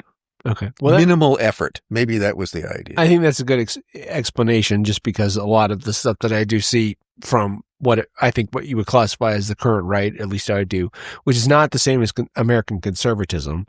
I think that's, conservatism and liberals, which, just Democrats. They're both liberals. They both are Lockean, of that vein. But the right, I tend to classify as like traditionalist. And so there is that mix of like people who seem to be focused on Christianity versus people who seem to be looking back further, but both have the same mentality, which is to look towards the past for an idealized future. It's just, I saw Hitler or Nazism being probably the most obvious, but who's our friend we talk about sometimes? Ride the Tiger. What's his name? Ride the Tiger. Italian. He's not Mussolini. No. Oh, Evola. Evola. Thank you. Okay, he's not really our friend, but okay. Evola. But like those kind of figures, who come out of post-World War. Yeah. They swim in those waters, and they're always, Evola's always trying to convince Mussolini that what we need to develop is an occult fascism, a mystical fascism. Fascism has to be more than a political movement. Yeah, it has to become a kind of metaphysical movement, which he never really gets Mussolini to sign off on. Mussolini's not. Well, it sounds like a little synarchism to me as well. We've talked about this kind of ordained order of the mystic over society, right? I mean, this seems like maybe that's pulling from the past. Like the druid is going to tell the whole. Part of this, I think, is that the concept is you need a mission in something. There's more to this than just a kind of social. There has to be some kind of motivating spiritual mission to get everybody. There's something irritating. I think that maybe it's just something that humans have to motivate them in some way. I mean, what is all of this about? Is all of this just about a warm place to go to the bathroom and comfortable shoes? Is that what? I mean, yeah. Is that what life is all about? Food, clothes, a warm place to go to the bathroom and comfortable shoes, a roof over your head, food, and a full belly. Is that it? And most people go, no. Once you have that, I mean, once you're warm and have gone to the bathroom and you have comfortable shoes on and enough to eat, well, then you have to have higher ideals to think about, or what does this mean? Right. That's the question, not what we have, but what does this mean? And that's what religion and any other form of occultism gives you. It gives you of a kind of spiritual doctrine, really, is that it gives you a sense of meaning to life as opposed to simply the gratification of basic desires. So the whole idea, Jung caught onto this idea that Hitler was in some way possessed by the spirit of Wotan. But then probably the place where this whole thing comes together in an even more critical way is with a book that appeared in, I think, 1972, if I'm correct here. So I look through, yes. I go through 1972. There's a British writer by the name of Trevor Ravenscroft. And I dare you to come up with a more English-sounding name than Trevor Ravenscroft. And Ravenscroft wrote a book that, again, became kind of a bestseller called The Spear of Destiny. Oh, that's where I know this now. Okay, so the whole Spear of Destiny is supposedly the spear of Longinus, however you want to do it. Roman soldier was a spear that pierced the side of Christ when he was on the cross. Various weapon-like objects have since been descended in the museum in Vienna. The Habsburgs had come into possession of what was claimed to be the spear of Longinus. It's generally deduced as being a Gothic or it's not a Roman era weapon. It's something later, but you never know. That was the mythology that was attached to it. And of course, part of that mythology claimed that whoever possessed the spear would attain great power and would go on. It was a kind of object to. Well, there are a couple of sides to it. One is that possessing the spear would sort of turn you into a great conqueror and give you success, but it also doomed you to an eventual fall. That possession of the spear would lead you to, you're going to go up and then you're going to come down. So is the ride up worth the coming down in this case? So Ravenscroft's book was based upon the experiences or reminiscences of a fellow by the name of Walter Johannes Stein, a German, maybe Austrian, early 20th century figure, I think of Jewish origin, who had become a theosophist, but who was, this is the key point, that Stein, upon whose recollections Ravenscroft is basing his book, was a follower of Rudolf Steiner. I was waiting for this. An anthroposophist, which is yet another sort of somewhat Christianized mystic version of theosophy. And remember, theosophy permeates all of this stuff. So the story was basically this, that Stein discovered or knew through different explorations that Hitler early on in Vienna had gone into an occult bookstore and had run across a tome that had then awakened in him this interest through which he'd essentially become possessed by dark forces. It's a long story, so I can explain it here. So there's a bookstore in Vienna where I think Stein comes across a book which he finds that has all kinds of notations. Someone has read this book, this kind of grimoire. That is then, I can't remember whether he decides that Hitler has made the notations, but Hitler has become essentially drawn into an occult belief and has then become the tool of dark diabolical forces to unleash hell on earth. And that is the essence of the story. The same thing we've seen before. Not specifically possessed by the spirit of Wotan, but pretty much the same thing. So, as I've mentioned, Ravenscroft is getting this supposedly from Stein, who was a follower of Rudolf Steiner. Now, Rudolf Steiner, the leader of anthroposophy, was an enemy of the Nazis early on, in the early 20s. Why? Conflicting social views. So remember that Steiner still views himself as essentially a Christian mystic. Didn't he come? I mean, I don't know Steiner super well, but when did he come around to that? Because I thought he started off like he went through a lot of versions. I mean, he did the usual sort of pilgrimage from Freemasonry and Rosicrucianism. Yeah, I think he's a big Rosicrucian. Briefly, then he ended up in, well, this is argument. Some people believe he was a member of the Ordo Templi Orientis. Now, this is before Aleister Crowley comes into it. But the OTO was a German kind of vast occult clearinghouse that it was conceived of. And in Austria, by the way, Vienna is also where it begins. All roads lead to Vienna. I think Karl Kellner, German-Austrian industrialist and mystic, Theodor Reuss, who was then later a German intelligence officer. This is the guy that initiates Crowley into the OTO around 1910, 1911.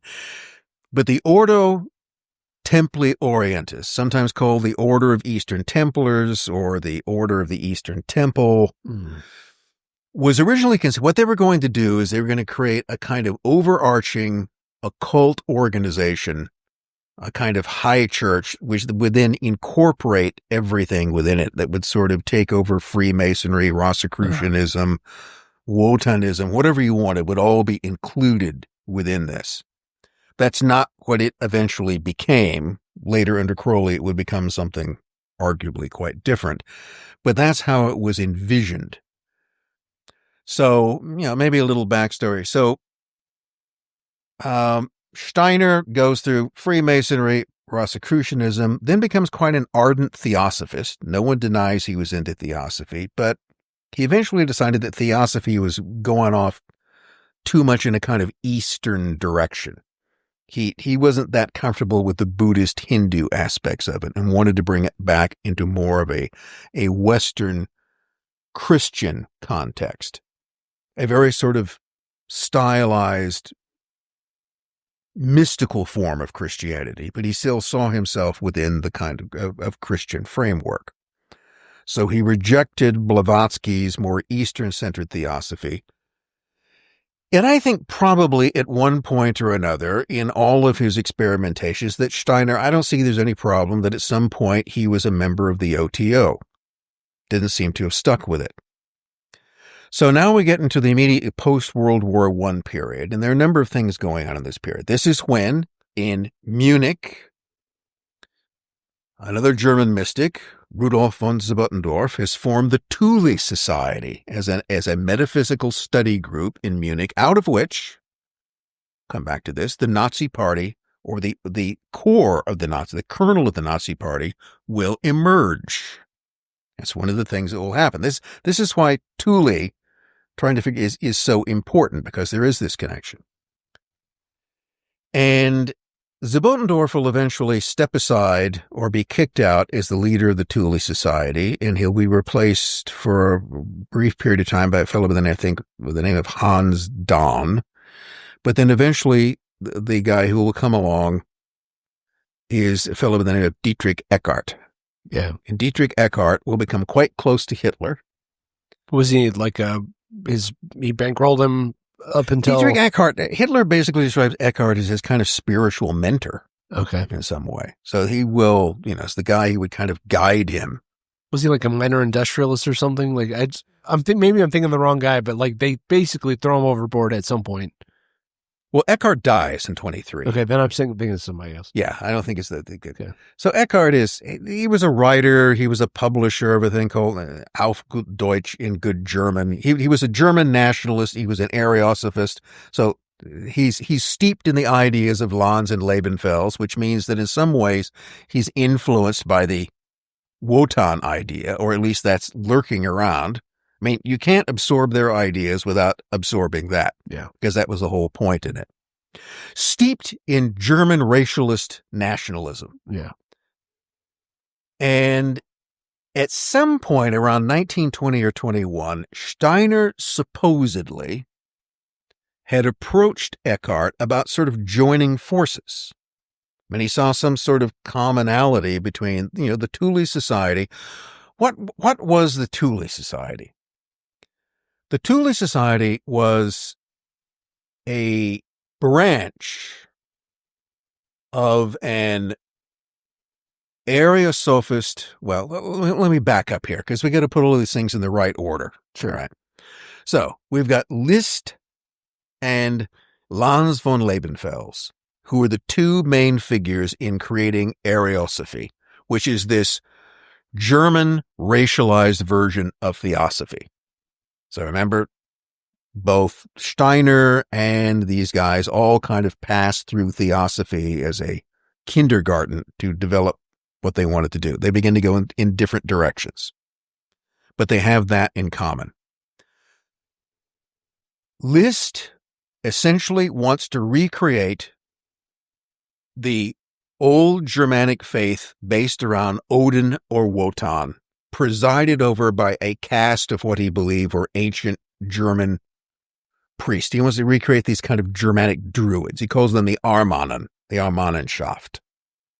But this was the priestly caste that he believes, something he's probably inventing, which had guided the Germans in their worship of the gods like Wotan. Yeah. Wotan is the center of it. Lebenfels basically, they join forces at one effect, and they have many of the same followers. Lebenfels becomes much more preaching the kind of aggressive practice of this. I'd put it this way. What Lanz von Lebenfels wants to do is to take the Wotanic idea and faith and put that into militant practice, not just as an abstract idea, but of actually using that as a kind of violent, active policy. So von Zobotendorf is yet another German mystic who spent his early career off in the Middle East, off in Turkey, and there he was initiated into esoteric Masonic lodges. He took part in the Young Turk Revolution. One of his spiritual mentors was a Jewish mystic by the name of Termudi. All right, so he studied the Kabbalah. This is one of the things I find is that none of these guys seem to have any problems with studying the Kabbalah, which they somehow separate from Judaism. The Kabbalah basically being mystical Judaism. Yeah, I thought it was kind of the underlying of like Rosicrucianism and some of these other things. It's in everything. Yeah. So you get the Kabbalah is a system, an occult system of practice that can be adapted to anything, but has its roots in Jewish mysticism, which is that the roots of that being is that, there's the Torah that you read and tells a bunch of stories, and then there's the Torah that if you use numbers to give it a different meaning, tells a completely different story. So a mystical Judaism as opposed to a kind of biblical Judaism, if that makes any kind of sense. There's always this idea that there are always sort of two meanings. In the same way that Guido von List argued that there are the runes that were simply an alphabet, and there are the runes that were the symbols of greater mystical wisdom. So out of the List Lebenfels Wotan cult idea, there arise some occult fraternal orders that wanted to practice and study this.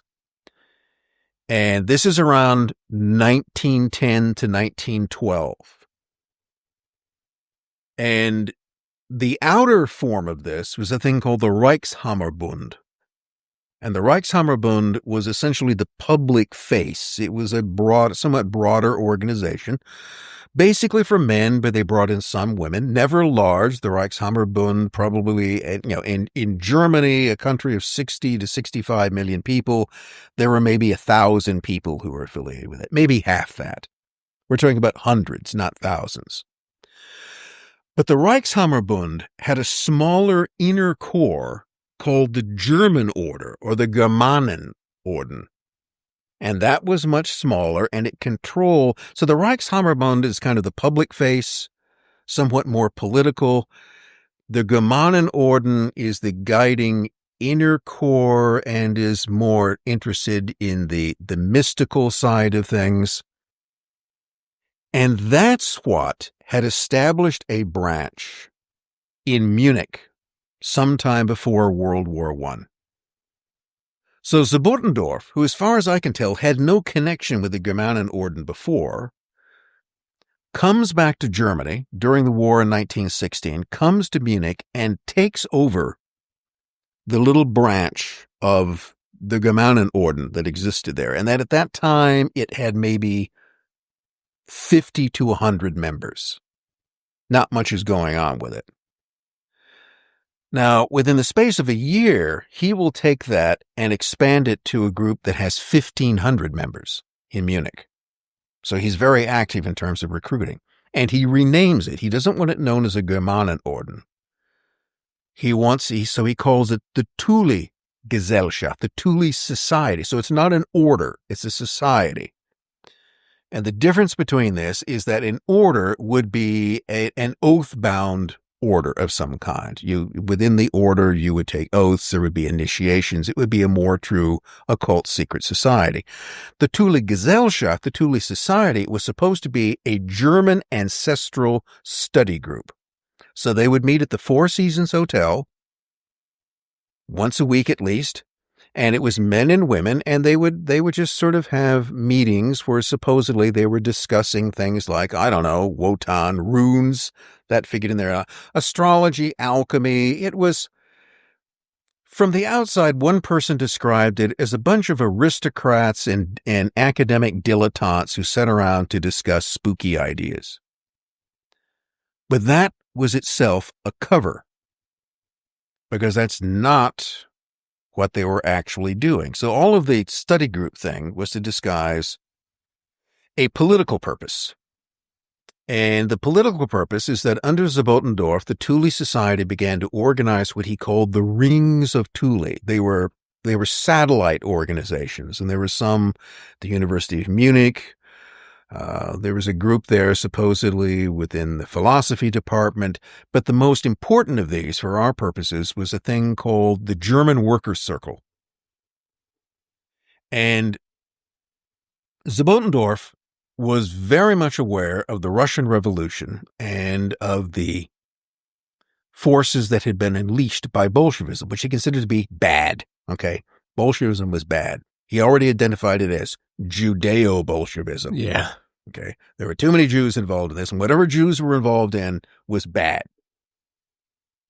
So he wanted a way to combat this. And keep in mind, in Munich in this period, there's a lot that's really going on. There is a Soviet Republic, which is briefly established in Munich. The Reds take over.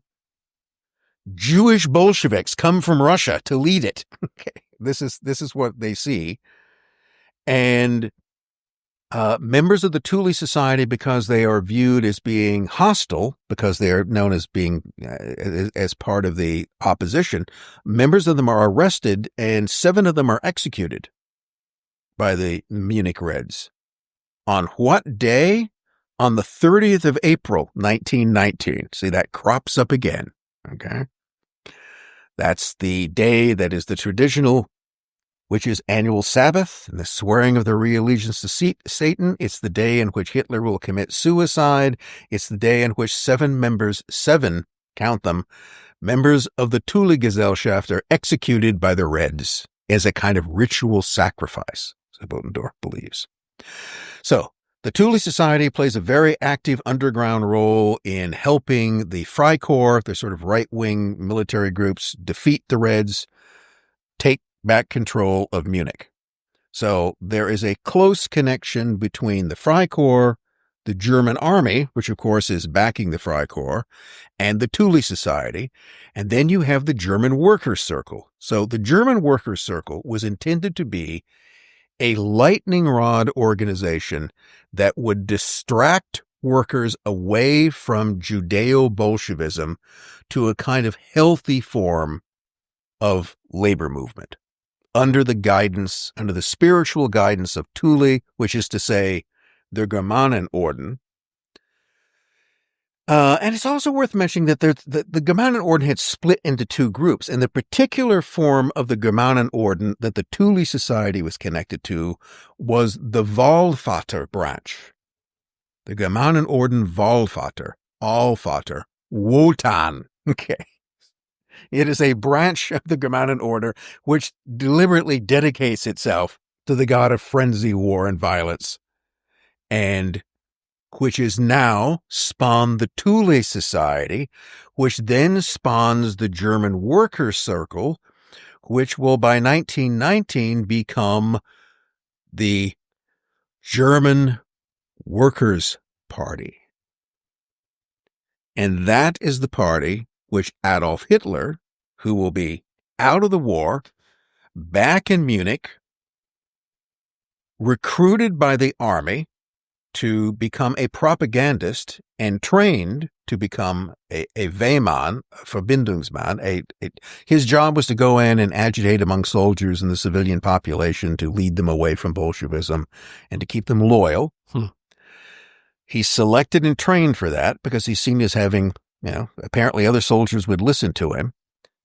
And he's then in September, I think, of 1919, he'll describe it, he just kind of goes to this meeting of the German Workers' Party, but I don't believe that. I believe that he was assigned by his army superiors to go there.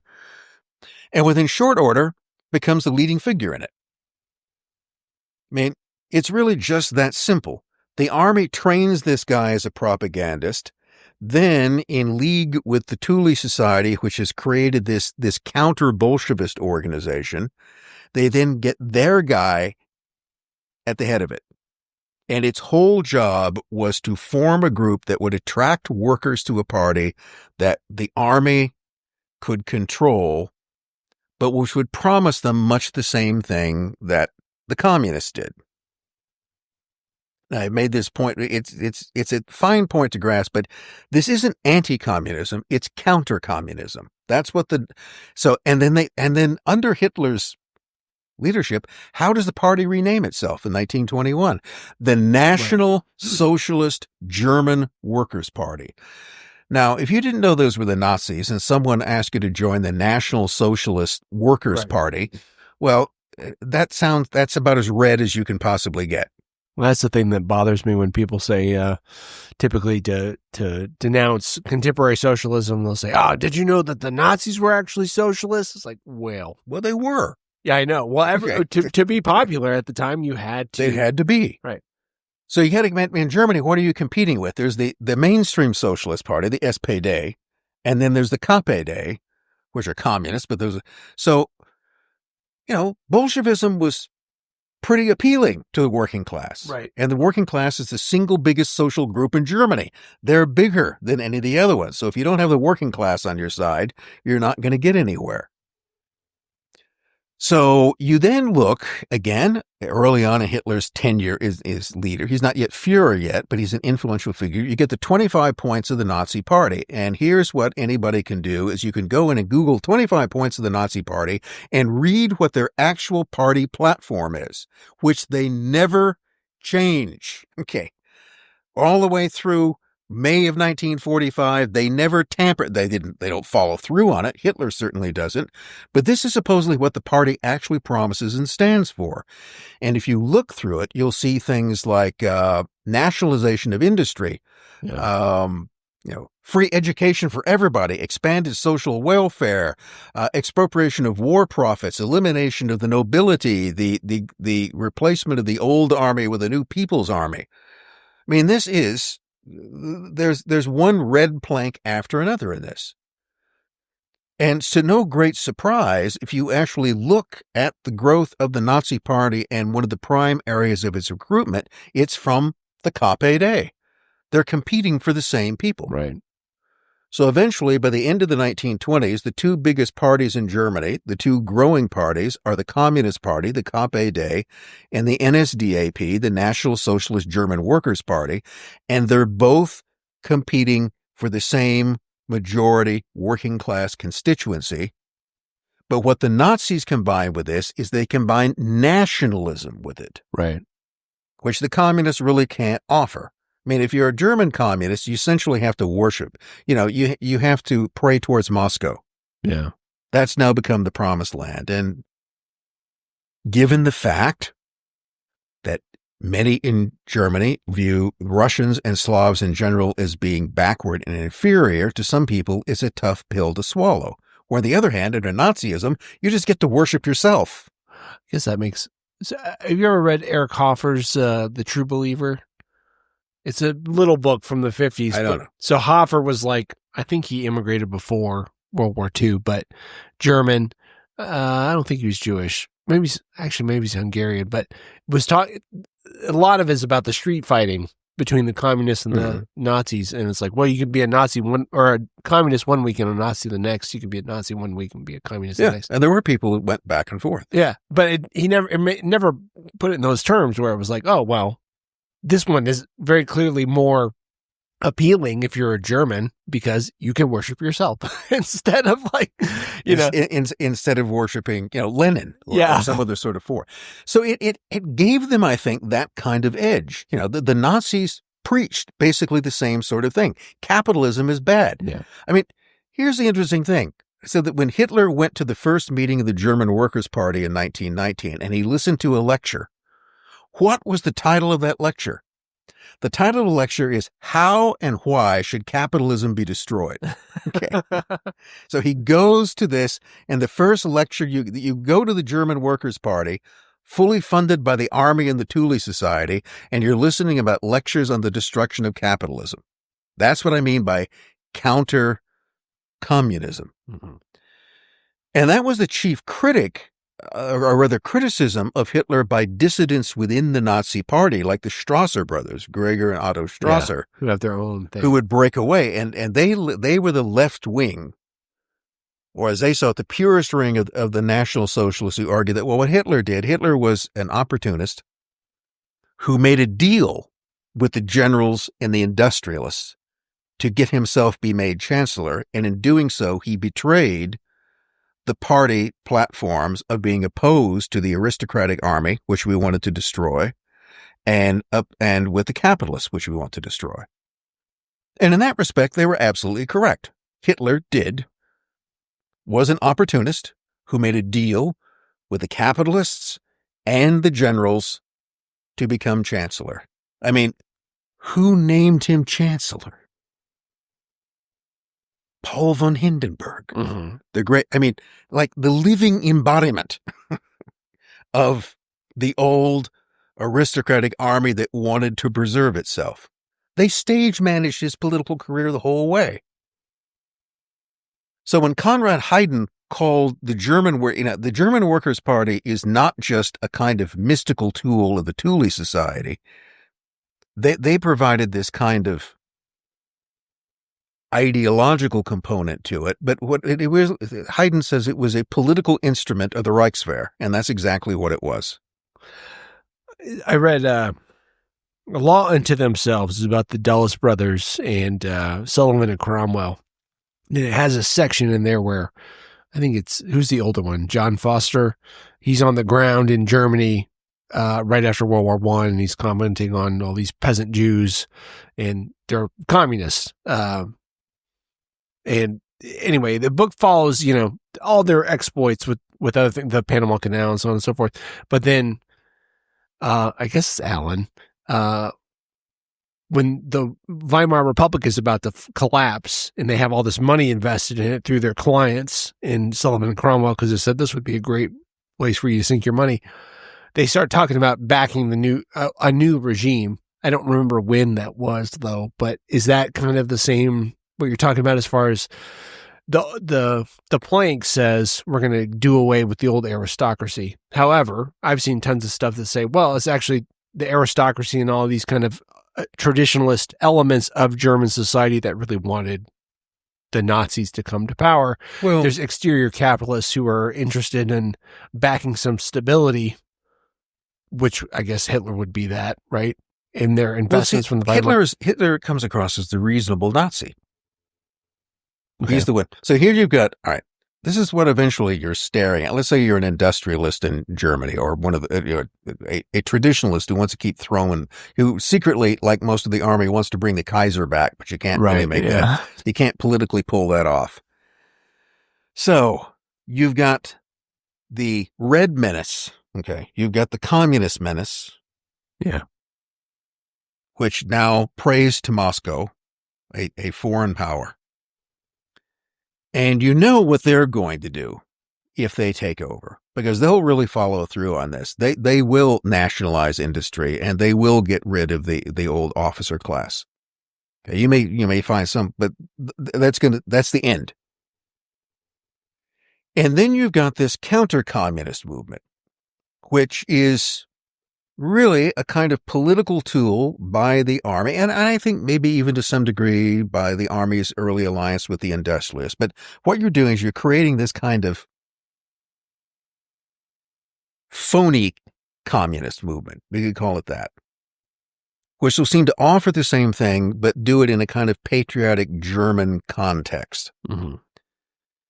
And you got to keep in mind that for most of the 1920s, this isn't terribly successful. The Nazis don't just start out and just run roughshod over everyone. And the first election they're in 1924, because it's in the midst of a financial crisis and the collapse of the mark, they pull 6% of the vote, roughly. But then later in 1924, there's another election, and that drops down to 3%. When's the pushed? That's November 23. Oh, okay. Yeah. And so a lot of the vote they get in that 6 or 6.5% they get is kind of a protest. I mean, they're a new party. Nobody knows who they are. So people are disgusted with everything else and will vote for them. Then you lead up to the election in 1928. Well, in 1928, on the eve of the Depression, the Nazis poll barely 2.5% of the vote. So they're not taken over. They're not a big game in town. Even as a counter-communist movement, they haven't been terribly successful up to that point. Then comes along the Depression, and that's, of course, when the party, both they and the KPD, will rise rapidly, and that's where the Nazis, in part, thanks to a lot of funding, but I also think in part of their ability to combine a kind of radical agenda, a kind of quasi-communist agenda with nationalism, and by appealing to some traditional elements, that gave them something of an edge over the KPD. But if you're an industrialist, you've got the KPD, who are the real commies, and then you've got these kind of phony commies. On the other hand, the phony commies include a lot of people now, like the Strasser brothers, who really want to carry out the program of the party. But then you've got Hitler. Well, what does Hitler show? Hitler is willing to make accommodations. He probably very early on takes money from people, so he will take money from industrialists. I mean, look, Lenin would take money from industrialists. He did that. Okay. One of the biggest early financiers of the Bolsheviks in Russia was Sava Morozov, who was one of the country's wealthiest men. But he was an industrialist who sympathized with Marxism, and therefore he would bankroll a party which essentially stood for the extinction of he and of the whole system by which he provided that money. Okay. Well, I mean, this goes back even further. Okay. Karl Marx is running Das Kapital in the British Library. Okay. Who's the support of him? Well, Frederick Engels. Where does the Engels money come from? His father was from the exploitation of workers in their textile mills. Yeah. So it is the money derived from the exploitation of workers in the Engels family's textile mills that pays for the production of Das Kapital, which is the blueprint for the destruction. Right. Well, that leads to the other conspiracy stuff around Marxism itself is like, oh, well, this was derived to be by the English elite to be some kind of destabilizing force in blah, blah, blah, blah, blah. I don't think that's probably true, but. Well, that's another topic for another time. But things are done deviously with an agenda, but so the one clear, and I know that this isn't a particular cult aspect, but the single most critical factor in Hitler's rise to power is the Reichswehr. It's the German army, or specifically the officer corps, the Rump general staff under Hans von Seeckt. Those are the guys who stage manage this. They pick him out. They train him. They put him in control of this counter-communist movement, and they either fund through their own secret slush funds or by enabling him through other connections to keep that party around. And eventually, at the end of the 1920s, when the chaos of the Depression hits, it pays off. And he is put into, if you look at you've got Kurt von Schleicher, who's another military officer, Franz von Papen. Look who the other sort of chancellors are that Hitler's floated. He's the only one that isn't a military man. Paul von Hindenburg, the president. And so long as Hindenburg is alive, I think they believe they can control him. Yeah. And he's they create their own Frankenstein, and Frankenstein eventually gets out of control. He's more ambitious than they give him credit for. But that's always what this duel is. And up until the very end. I mean, who is it that keeps trying to assassinate Hitler? The army. Yeah. Okay. Yeah. Because their creation is now screwing everything up for them. So that's one aspect of it. And there's nothing occult or mystical about that. That's just pure, blatant politics. But it doesn't leave aside that there are other possibilities in this. And, one of those I just raised this, is a kind of screenplay possibility, is that one of the things that the army didn't see is at the same time that Hitler did, through one means or another, consciously or unconsciously, become the tool of more metaphysical forces that would eventually lead him to overpower them. They couldn't control Hitler once Wotan was backing him, because they're just the general staff. Wotan is the whole god of war. So there are different ways that you can view this. But there you have Occult Hitler. And we'll end it there.